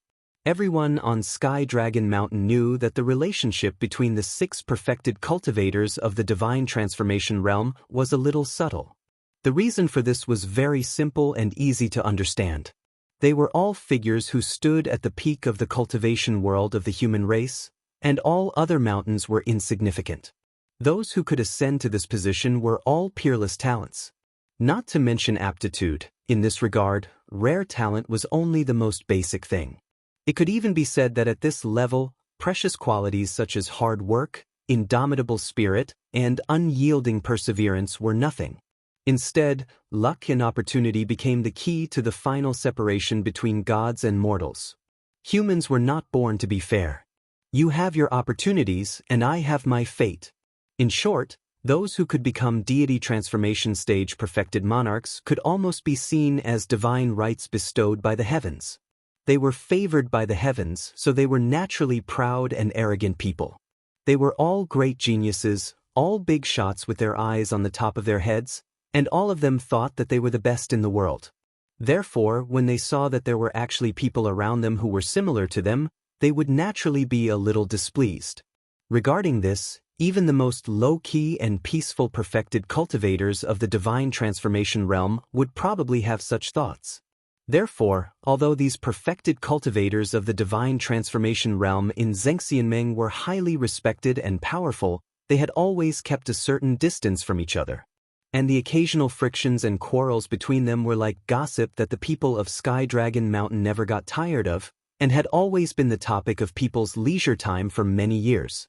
It seemed that this quarrel between the 2 perfected cultivators of the divine transformation realm, Tianlan and Guyu, seemed to be one of these immortal fights that no one was surprised to see.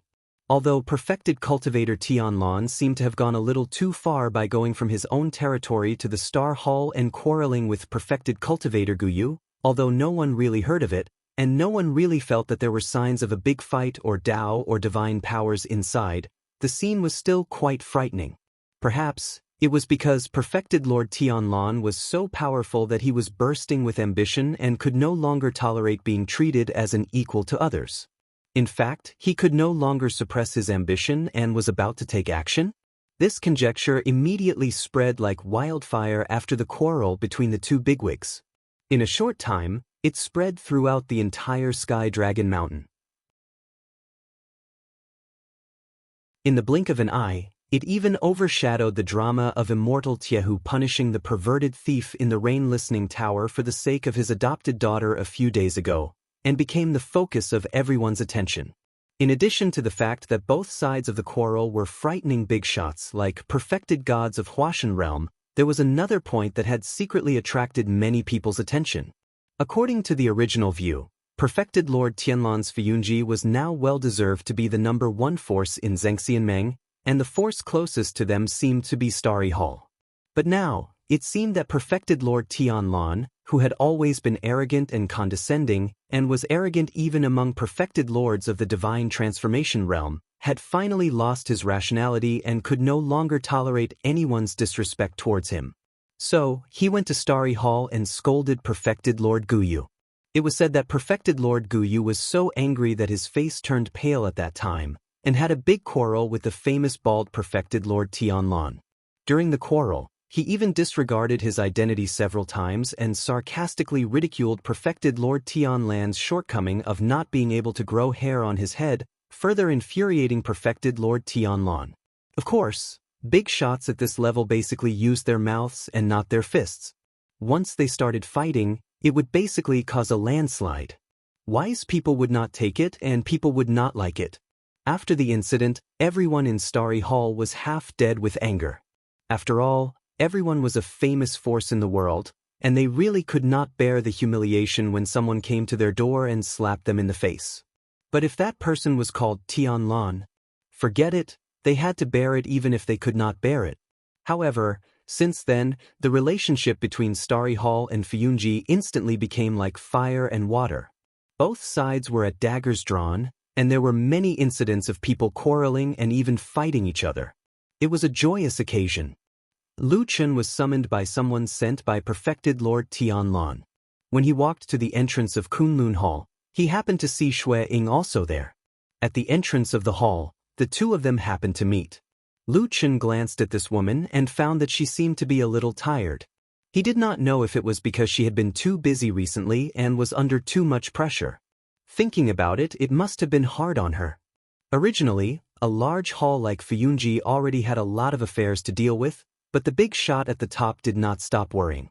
He just had to find trouble and quarrel with the perfected Lord of Soul Formation of Starry Hall, causing an uproar in the city.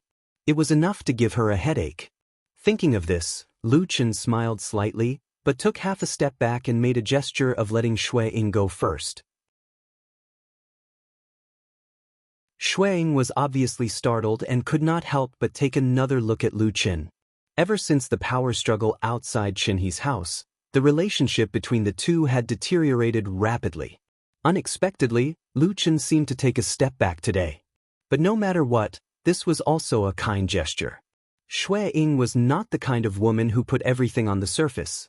Although she had some doubts in her heart, she still put on a gentle expression and nodded at Lu Chen. After pondering for a while, she still walked through the door first. After all, there were many eyes and ears watching in the surroundings. Perhaps this situation could let them understand something. There were no outsiders in the hall. Only perfected Lord Tianlan sat there and seemed to be cursing. When he saw them enter one after another, his gaze swept across them. His expression did not change much, and he beckoned them over. Seeing that this person seemed to be a little angry and anxious, Lu Chen frowned. He felt that this damn Baldy was a little unusual. At least in his memory, he had almost never seen him not calm like this. When Shui Ying and Lu Chen approached, perfected Lord Tianlan did not let them sit down and talk. He asked directly, "I heard that there were people who had a dispute with Starry Hall and even fought?"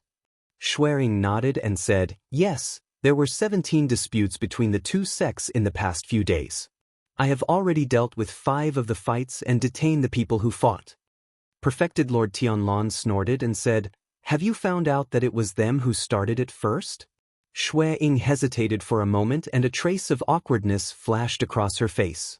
She said, "It was just a verbal argument. Most of the time, it was Starry Hall who started it. However, for the 5 fights, it was us who started it first." Lu Chen rolled his eyes in his heart.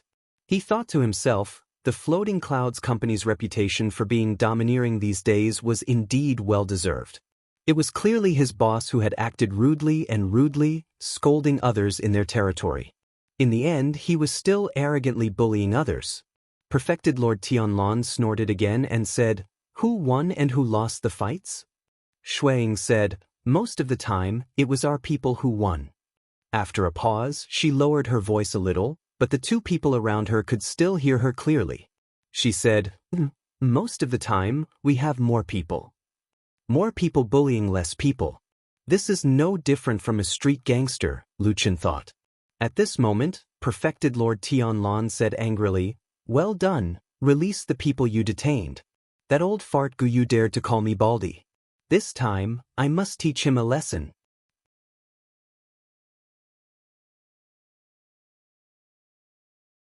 Chapter 594.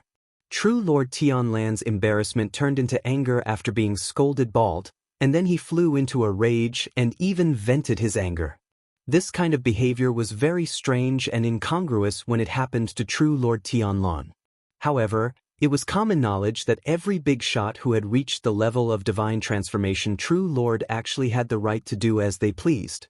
Most of the time, they were aloof and seemed to be above the common people, but as long as they were willing, they could also put down their pride and haggle without any scruples.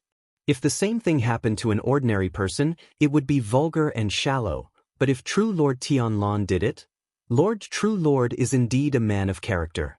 You love and care for your subordinates, and you are also wise and mighty.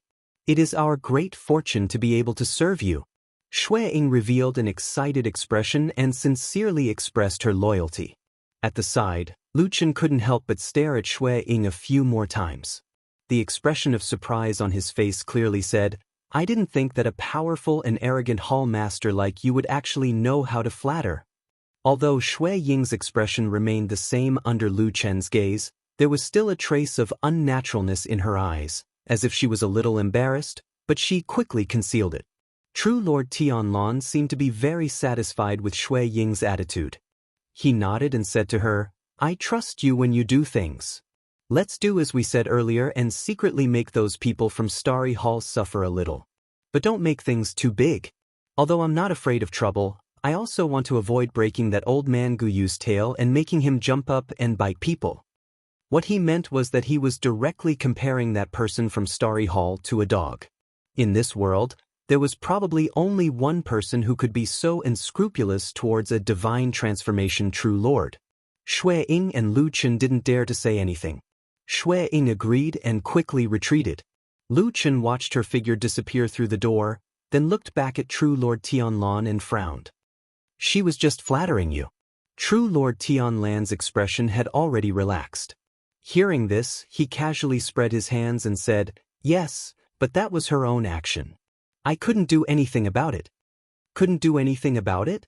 There was an old saying, when the superior likes something, the inferior will follow it. Lu Chen shook his head and opened his mouth to say something, but in the end he closed it. True Monarch Tianlong did not notice Lu Chen's expression and said to him, "Let Shui Ying handle the matters of scheming with the other mountains in the Immortal Alliance. She is familiar with everything and has experience, so there is no need to worry. I called you here because I have something else to tell you." Shui Ying asked. Shui Ying said, "The people below have been investigating for a few days. Although they have not found White Lotus's whereabouts, on the last day, there were people who saw her figure in 3 different places." After saying that, he looked at Lu Chen meaningfully and told Lu Chen 3 locations in chronological order. These 3 places were not on Mount Celestial Dragon but on the streets of the Immortal City. Lu Chen's brows slowly furrowed. He counted the days in his heart and recalled the few hours that Supreme Lord Tianlong had mentioned. Suddenly, his expression changed abruptly. There was shock in his eyes as he raised his head to look at Supreme Lord Tianlong.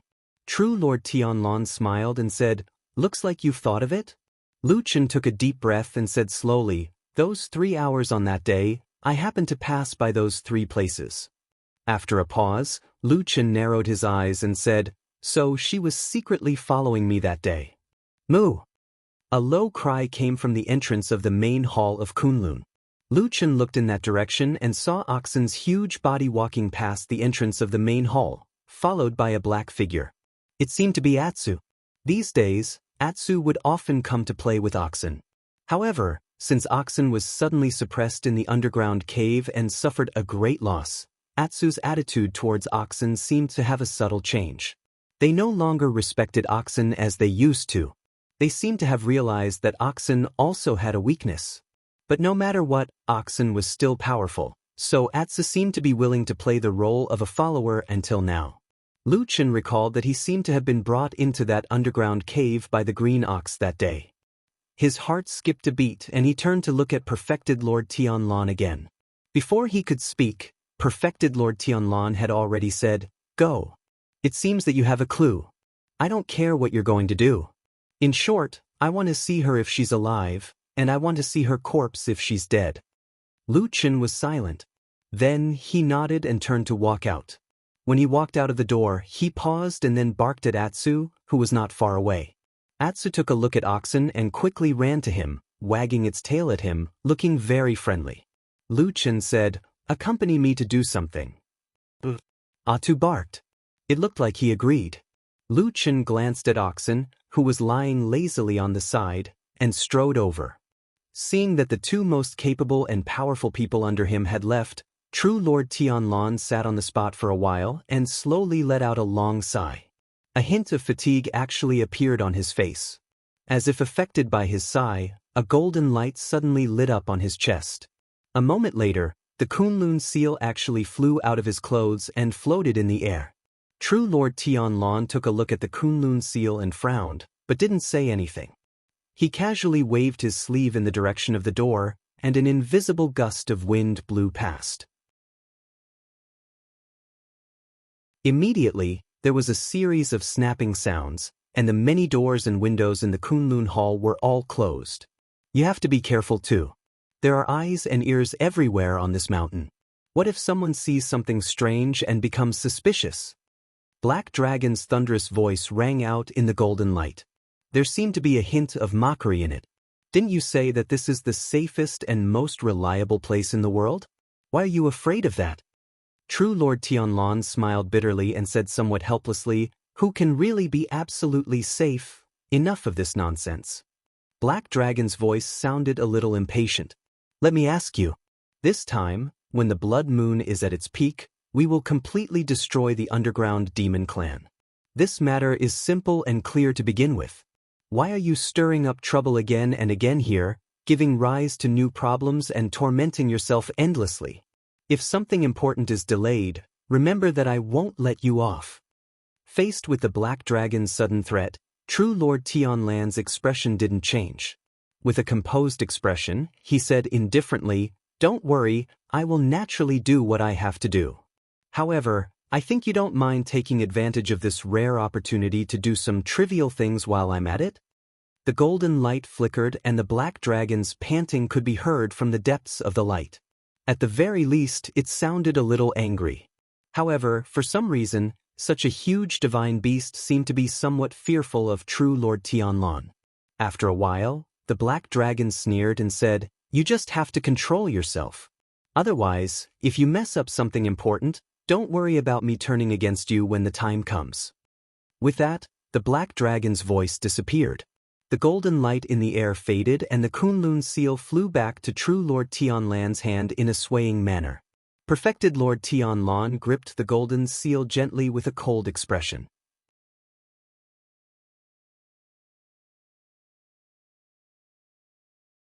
Chapter 595. The street leading to the underground city in the White Tiger district of the Immortal City was still tightly guarded. The curtains were still erected to block the curious gazes of ordinary people. However, what was different from before was that only Fuyunji's faction and Starry Hall's Fuyunji's faction were left. As for the reason, it was very simple. After the big fight between true Lord Tianlan and true Lord Guyu of Starry Hall, even if the two factions usually got along well, they were probably not on good terms anymore. Not only could they not get along with each other peacefully, they had to glare at each other, gnash their teeth, curse each other, and yell at each other. Then, the people of the Starry Hall would flick their sleeves and leave in disdain, and the people of the Floating Clouds Agency would take over the situation triumphantly. Everyone was happy, and they all felt that they had won. Not only did they gain face for their boss, but they also stood their ground and avoided hurting themselves. It could be seen that those who could survive in the true Immortal Alliance were all sly and cunning. After Lu Chen came down from the mountain and brought Atsu here, he saw this very peaceful and joyous scene. Someone had already come up to greet him with a smile. One had to know that this young man's status was not ordinary now. In the future, he might even be able to sit in the position of true Lord Tianlan. Although there was still Hall Master Shui Ying of Fuyunji standing there, and it was said that she was not on good terms with her, no one was stupid. Hall Master Shui Ying of course had true Lord Tianlan's trust and power, but after so many years, why didn't he take Shui Ying in as his disciple? It was said that strength was respected in the cultivation world. However, the invisible and intangible status was still everywhere in reality. Lu Chen very politely greeted the leader of the guards called Lu Ting, and then said to him, "Lord Tianlan sent me over to do something." Lu Ting nodded without hesitation and said, "Of course. Is it enough for you alone? Do you want me to send another team to follow you? Whether it's to run errands or to help with some chores, it's fine." Lu Chen pondered for a moment and said, "I don't think so. But thank you for your good intentions, Chief Lu." Lu Ting laughed heartily, his eyes narrowing as he smiled. He said in an extremely amiable manner, "Young master is too polite. In short, everything will be as you wish. In any case, we are all here. If you need anything, just tell us and we will be there immediately." Lu Chen smiled and nodded. He couldn't help but take another look at Lu Ting. After a moment, he took 2 steps to the side. As expected, Lu Ting followed. Lu Chen smiled and said, "Chief Lu, thank you very much. But I remember that the brothers and colleagues stationed here should be the elites of Fuyunji. You are so, if you are so close to me in public, isn't it a little inappropriate? Be careful not to be bullied later." After saying this, Lu Chen paid attention to Lu Ting's expression. Sure enough, Lu Ting's expression stiffened for a moment, but then returned to normal. Then, with a sincere expression, he said, "Young master is thinking too much. But this subordinate will remember this intention. This subordinate belongs to Fuyunji and has been risking life and death here for many years. Although I am slow-witted, I still understand one thing. All the brothers here, including all of Fuyunji, will not belong to anyone other than Lord Tianlan. Even if there is such a person, it can only be the one that Lord Tianlan has recognized and recognized." At this point, it was basically impossible to go any further. The occasion and atmosphere were not suitable, but Lu Ting's meaning was very clear. Lu Chen's brows drooped, but he felt a little emotional. Although it had been a few days since he quarreled with Shui Ying, and it had been even longer since he officially became Lord Tianlan's personal disciple, other than old Ma who was originally with him, there was also Chen He, who he had instigated to defect to him, but then defected to Shui Ying's side. During this period of time, no subordinates of Lord Tianlan had come to his side. This Lu Ting, regardless of his position, character, or even strength, was the first person who had intentionally switched sides from the original Fuyunji system. Could this be the beginning? Who would have thought that they would encounter such a thing by accident on this trip? Although the real effect might not be very great, and even Lu Ting's sincerity in defecting still needed to be tested, but in the end, cracks were beginning to appear in the solid Fuyunji system. Lu Chen was still very happy. He smiled and nodded to Lu Ting, whispered a few words to him, and then led Atsu into the underground world through the tunnel entrance. Behind him, Lu Ting respectfully escorted them all the way to the tunnel entrance. Only after Lu Chen's figure had disappeared did he straighten up. At this moment, one of his trusted aides came over and said in a low voice, "There's no one around, our subordinates are all watching." Lu Ting nodded and replied, "That trusted aide hesitated for a moment and said, "Brother Lu, will there be trouble if you do this?" Lu Ting snorted and said, "What trouble? I didn't do anything. Young Master Lu Qin is Lord Perfected's disciple. There's nothing wrong with me serving him respectfully. You can't expect a small character like me to treat him coldly, right?" After a pause, he said again, "Pass down the order. No one is allowed to know about what happened today. Even if someone asks, they can only say that I'm a coward and don't dare to slight young Master Lu." "Got it." That trusted age showed a look of understanding and also smiled. While the two of them were talking, among the ordinary guards in the distance, an ordinary-looking guard who was standing next to a cloth curtain in the periphery glanced over coldly at them. Lu Chen's memory was very good. He would remember many things from a long time ago clearly, no matter if these memories were pleasant or painful, including those days and nights spent in the Devil sect. Therefore, even now, when he was arguing with others, he would suddenly think of the woman who was killed by the evil cult. After a while, he would remember the woman's name and other things. This was somewhat like a talent. Those things seemed to be engraved in his mind. Most of the time, it was just a deep sleep.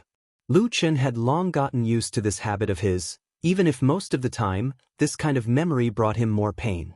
But on this day, when he once again stepped into the underground city shrouded by the blood moon, when the blood-red light once again fell on his body, Lu Chen suddenly felt the power of the black fire in his body suddenly tremble, as if it was about to boil. Perhaps in the real world outside, the sea of blood in the sky was gradually approaching its climax. Or perhaps for some reason, the strange aura of the underground world was becoming stronger and stranger. At that moment, when Lu Chen was subconsciously suppressing the power of the black fire in his body, he suddenly felt as if there was a roar in his mind. His body trembled, and then there seemed to be a strange bolt of lightning suddenly piercing through the dark sky in his mind, illuminating some of the deep shadows. Suddenly, a drop of sweat quietly slid down his forehead. He stopped in his tracks and was in a daze. At that moment, he discovered that in the memory that he thought was complete, there seemed to be an additional blank space. At the last moment of the Battle of the Desolate Valley, when he woke up again, he had completely lost his memory of that period of time.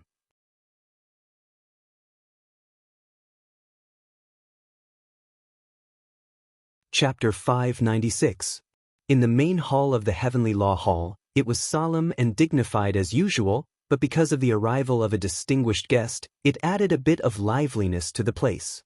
This guest's status was extremely high, so much so that even Immortal Tiehu had to personally go out and greet him. Then he would accompany and chat with him. All the surrounding subordinates were dismissed, leaving only his most beloved adopted daughter, Song Wenji, to serve tea at the side. Looking at the entire Zhangxianmeng and the entire Tianlong Mountain, there were only a few people who could afford the solemn reception of a character like Tiehu Supreme. Needless to say, they were the few big shots who were at the deity stage like him. The person who came to visit today was Zhangxianmeng, Guangbo Supreme, who was nicknamed Hidden Minister. This Guangbo Supreme had a venerable status in Zhangxianmeng and had great power. Although generally speaking, the Grand Chancellor that he ruled was not famous for its valiant fighting power, almost no one in the entire Zhangxianmeng was willing to offend them, including the strongest Fuyunji. Because the Grand Chancellor was in charge of the property in Zhangxianmeng and distributed it to each hall according to the rules. For a long time, the Grand Chancellor was the most powerful branch in Zhangxianmeng. That was to say, in the last few decades, the situation has changed. Well, to be exact, in Zhangxianmeng, there was an extremely powerful but often did not act according to the rules, Tianlong Supreme. After founding Fuyunji, this bald Supreme unexpectedly left the Grand Chancellor and set up a lot of his own businesses, and the income was extremely considerable. Of course, it was hard to say how much of this was due to the incomparable strength of Fuyunji. In short, Fuyunji now did not rely too much on the Grand Chancellor. On the contrary, after Fuyunji's power grew and gradually overtook all the halls in Zhangxianmeng, it began to openly and secretly force the Grand Chancellor. The result was that the Grand Chancellor was arrogant and swaggering in front of other halls, but when it saw Fuyunji, it was like a mouse seeing a cat. Not only could it not take advantage of Fuyunji, but it obediently handed over the money every month, and from time to time, it would also be hit by Fuyunji. This was really a shame that the Grand Chancellor had not seen for more than 100 years.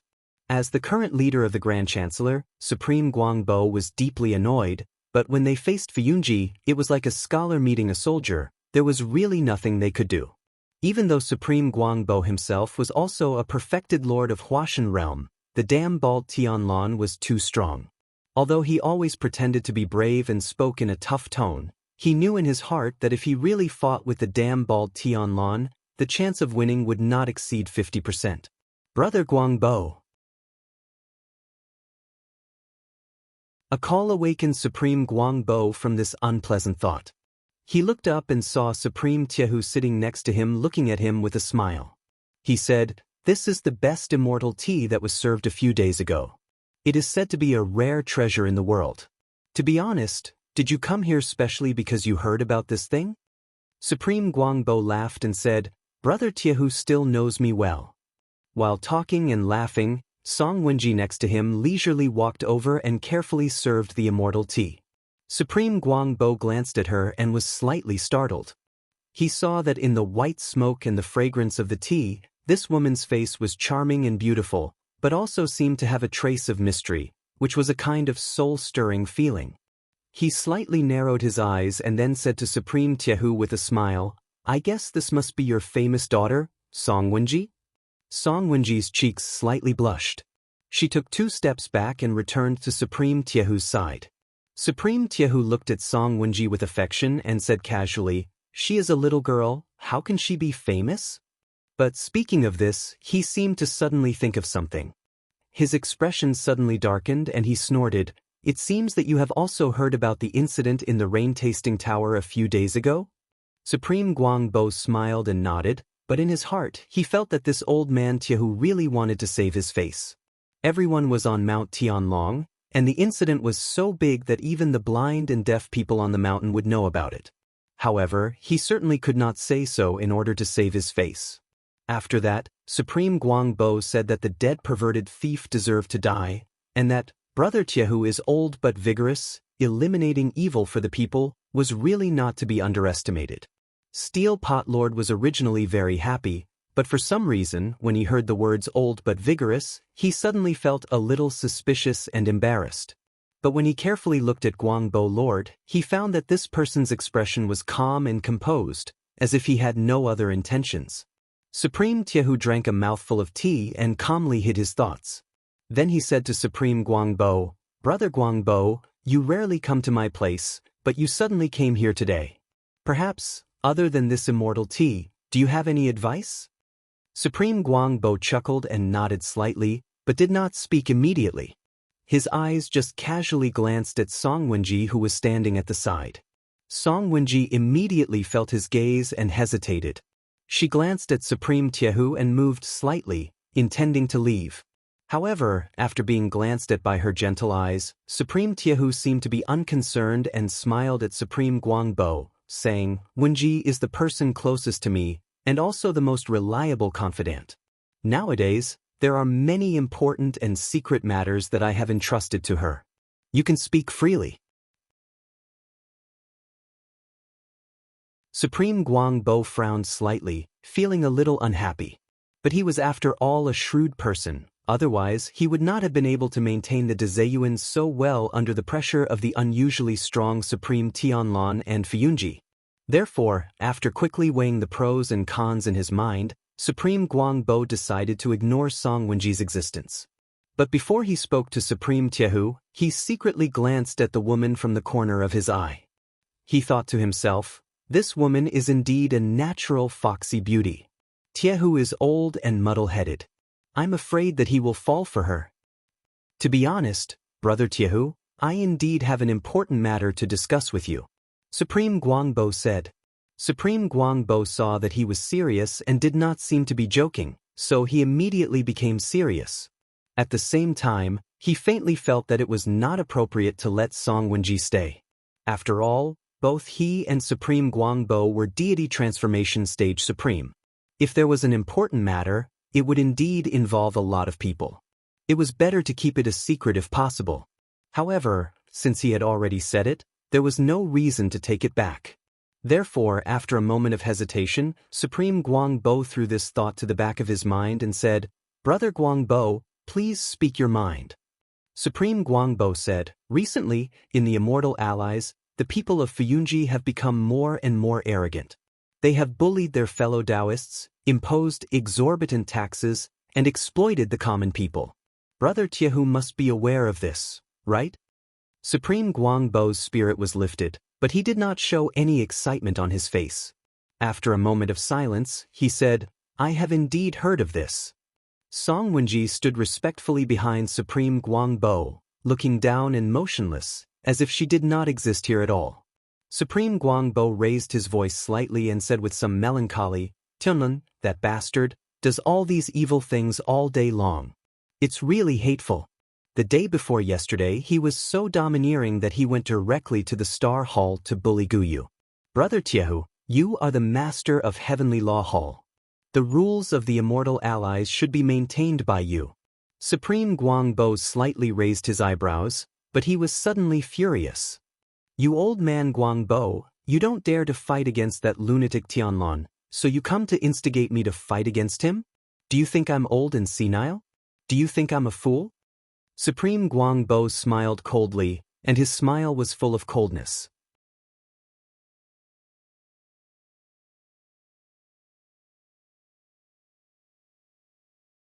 Chapter 597. Immortal Tiehu was angry, but he was an experienced perfected immortal of Huashan realm, so he did not lose his temper immediately. Instead, he took a deep breath, picked up the teacup in front of him and took a sip. Song Wenji, who was standing beside him, knew her adoptive father very well. She immediately felt the fluctuation of his mood and secretly glanced at Immortal Tiehu. After a while, True Lord Tiehu's expression calmed down. He revealed a smile and said to True Lord Guangbo, "Brother Guangbo, it's not like you don't know the current situation in the Immortal Allies. The Fuyun Agency has always been strong. Now that they have defeated the devil cult, their reputation has increased. I don't think anyone in the Immortal Allies can control Tianlun and the others." As he spoke, he shook his head and sighed, looking very regretful. Immortal Guangbo snorted and said with an indignant expression, "I didn't expect Brother Tiehu to be so discouraged. If this goes on, I'm afraid that the righteousness will die out and there will be trouble in the future." Immortal Tiehu raised his eyebrows slightly and looked at Immortal Guangbo. He said with a faint smile, "Brother Guangbo, it seems that you have something to say. Do you have a wonderful plan in mind? You can tell me and let me hear it." Immortal Guangbo said excitedly, "Tianlun and Fuyunji are getting more and more arrogant, and they don't take other people in the Immortal Allies seriously. Not only that, their ambitions are getting bigger and bigger, and their hands are getting bigger and bigger. They have been nibbling away at many industries in the Immortal City. In the past 5 years, the income of the Dzeyuan that I lead has been declining year by year, which means that the income of the Immortal Allies has been decreasing, but Fuyunji is getting richer day by day. The root cause is that Fuyunji is taking advantage of its power to bully others and gradually devour a lot of the output." Immortal Tiehu nodded slowly. With his status, of course, he knew about the changes in Zhengxianming. However, these things were not easy to say, so it was enough for everyone to know in their hearts.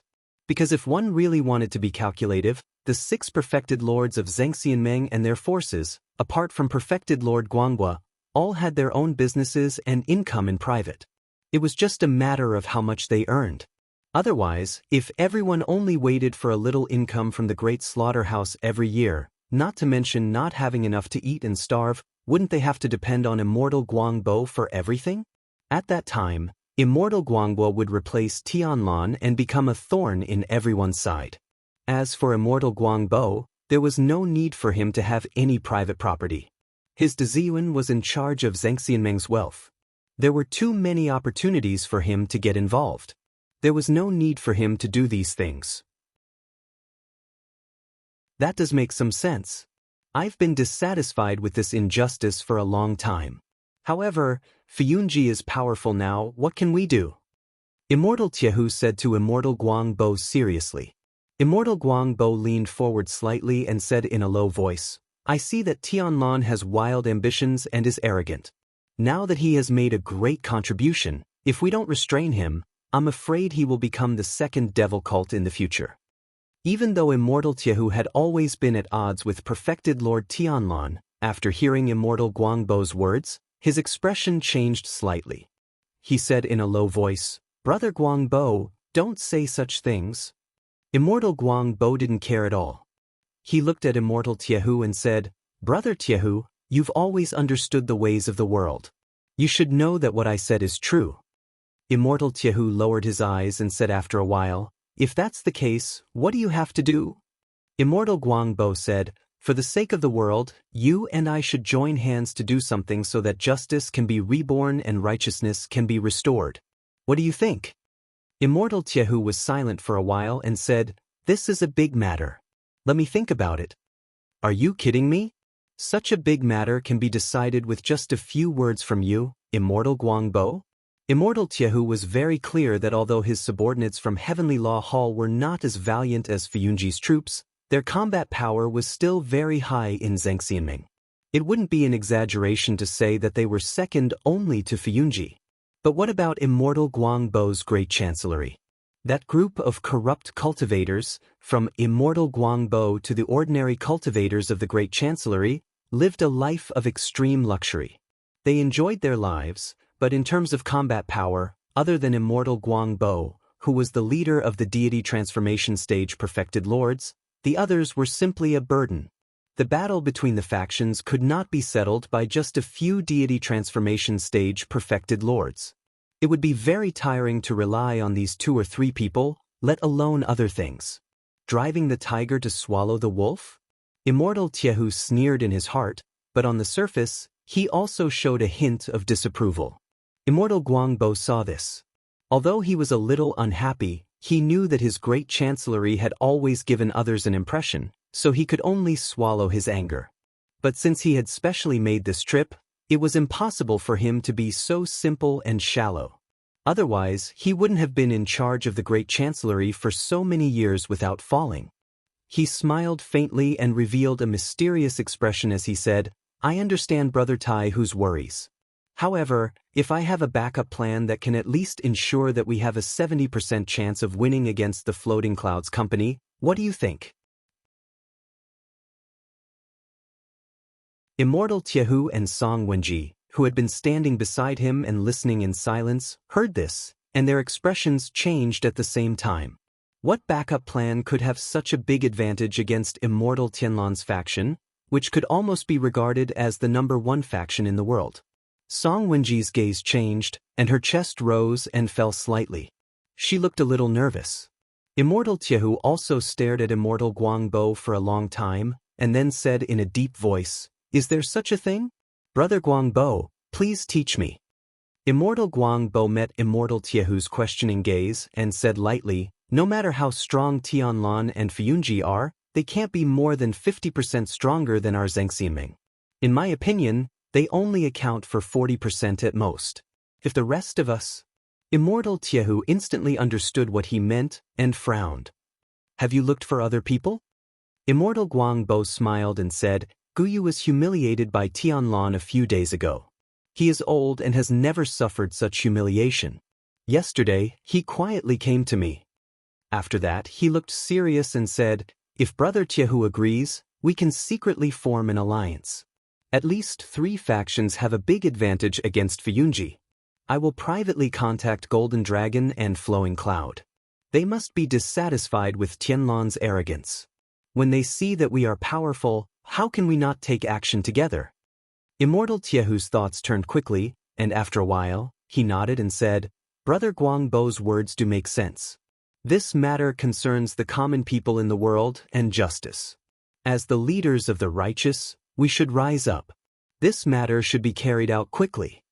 Immortal Guangbo clapped his hands and laughed and said, "With Brother Tiehu's words, we will definitely succeed." He paused for a while and then said, "If so, I will immediately contact Golden Dragon and Flowing Cloud. We will meet privately in a few days to discuss the important matter." Immortal Tiehu smiled and said, "We will rely on Brother Guangbo to take charge of the overall situation." Immortal Guangbo's face showed a hint of joy. Obviously, this was what he wanted to hear the most. He nodded repeatedly and said a few more polite words, and then strode away. The moment he opened the door, a strong wind suddenly blew from outside the main hall, whistling through the towering Sky Dragon Peak, and the world was filled with killing intent. In the main hall, Song Wenji stood quietly, looking at Immortal Guangbo's receding figure with a thoughtful look on her face.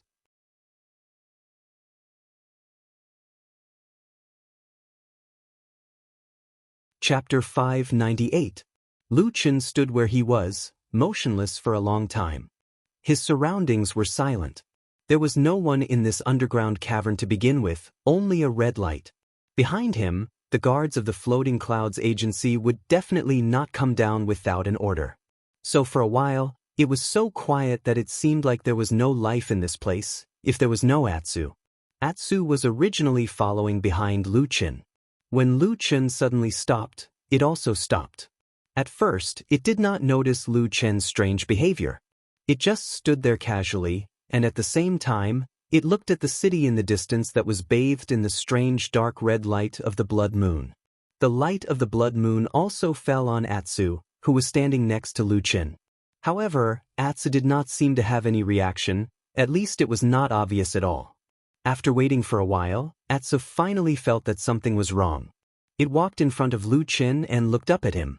Lu Chen's face did not show any painful expression, but his brows were tightly knitted, as if he was thinking hard about something. However, he still could not find the answer he wanted, and his face gradually showed a blank expression. Atsu thought for a while, rubbed its head against Lu Chen's arm, and let out a low cry.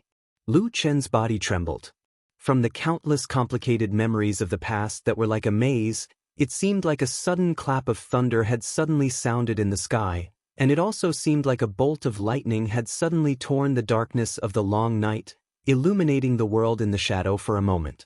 He woke up with a start and his face was pale. Then, he looked down and saw Atsu standing in front of him. Lu Chen was stunned for a moment.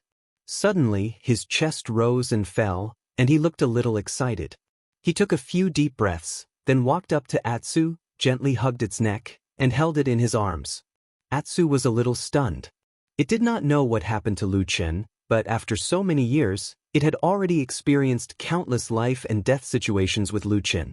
Soon, it felt that Lu Chen's emotions seemed to be not quite right. The man's body was slightly trembling, but he quickly calmed down. His arms were a little tense, as if he was trying to control his emotions, or like a person who was too cold and yearning for warmth. Fortunately, Atsu's body was warm.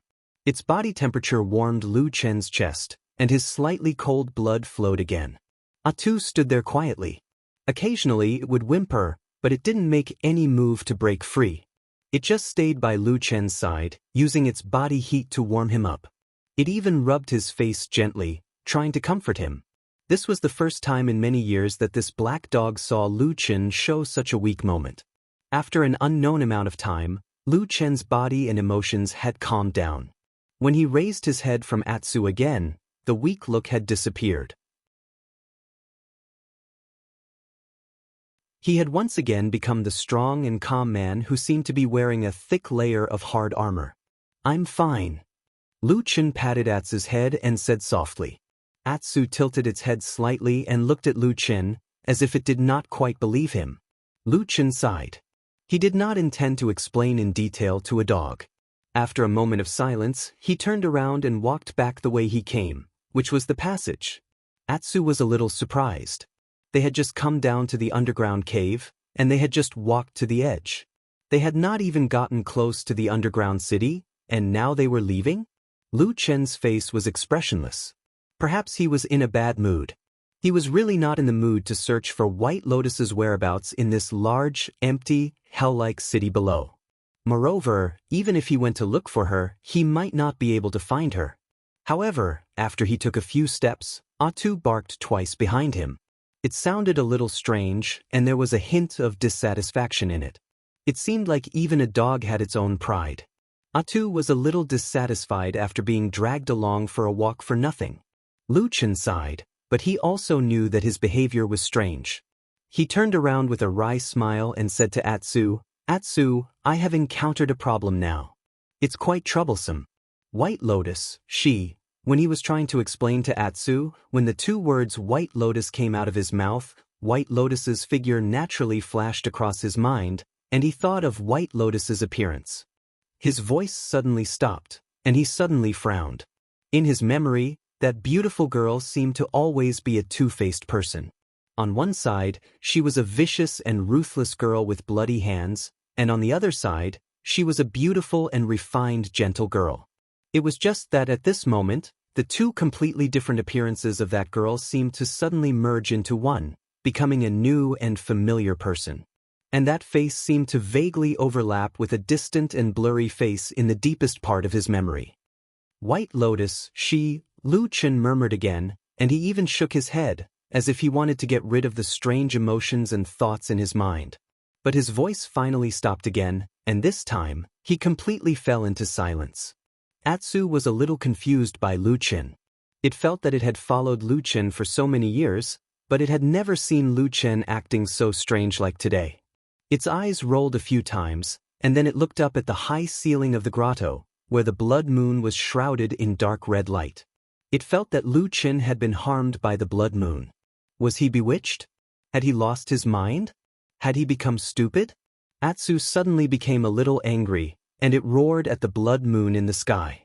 It roared angrily, and it looked very fierce. But the blood moon in the sky didn't respond to it, as if it didn't care, and it didn't seem to understand this black dog's inexplicable anger. At this time, suddenly, a hand reached out from behind. It was Lu Chen who walked to Atsu's side. He gently stroked the soft and smooth fur of Atsu, and after a moment of silence, he said, "Let's go down. We still have to do what we have to do. Go and find White Lotus." With that said, Lu Chen strode forward. Atsu was stunned for a moment. It thought to itself, this person isn't an ordinary fickle person today. It stood on the spot and wagged its tail, but Atsu still trotted after him. The quiet underground city, in the red blood light, was like a sleeping giant beast, or a completely dead skeleton. Lu Chen and Atsu, a man and a dog, walked slowly on the street. The doors were wide open, and there seemed to be some kind of strange eyes hidden in them, staring at them. In the quiet space, perhaps there was a terrible voice screaming, calling, and shouting, as if it wanted to drag them down into the abyss to accompany those dead souls. Unknowingly, they walked near the statue, but they didn't find anything unusual along the way. Just as Lu Chen was considering whether to use the stupidest method to start searching nearby, there seemed to be some kind of power here that was responding to the blood moon in the sky. Suddenly, there was a soft but sad cry from a corner of this city. It seemed to be the sad cry of a young girl, and it floated in the air, as if it had crossed many years, returned to this world from the depths of her memory, and came to Lu Chen's side. Lu Chen suddenly turned around, and looked at the swaying and changing blood shadow in the distance. The long street was silent, and there was no one, but at the same time, there seemed to be a strange fog quietly spreading from the street. You're tuning in to the Passion Pages YouTube channel. We're so grateful for your support, and don't forget to subscribe to join us on this incredible journey through captivating stories. Your generosity through donations truly makes a world of difference, as it's the primary source of revenue that allows me to expand and enhance this channel for you. Thank you from the bottom of my heart for being a part of this adventure.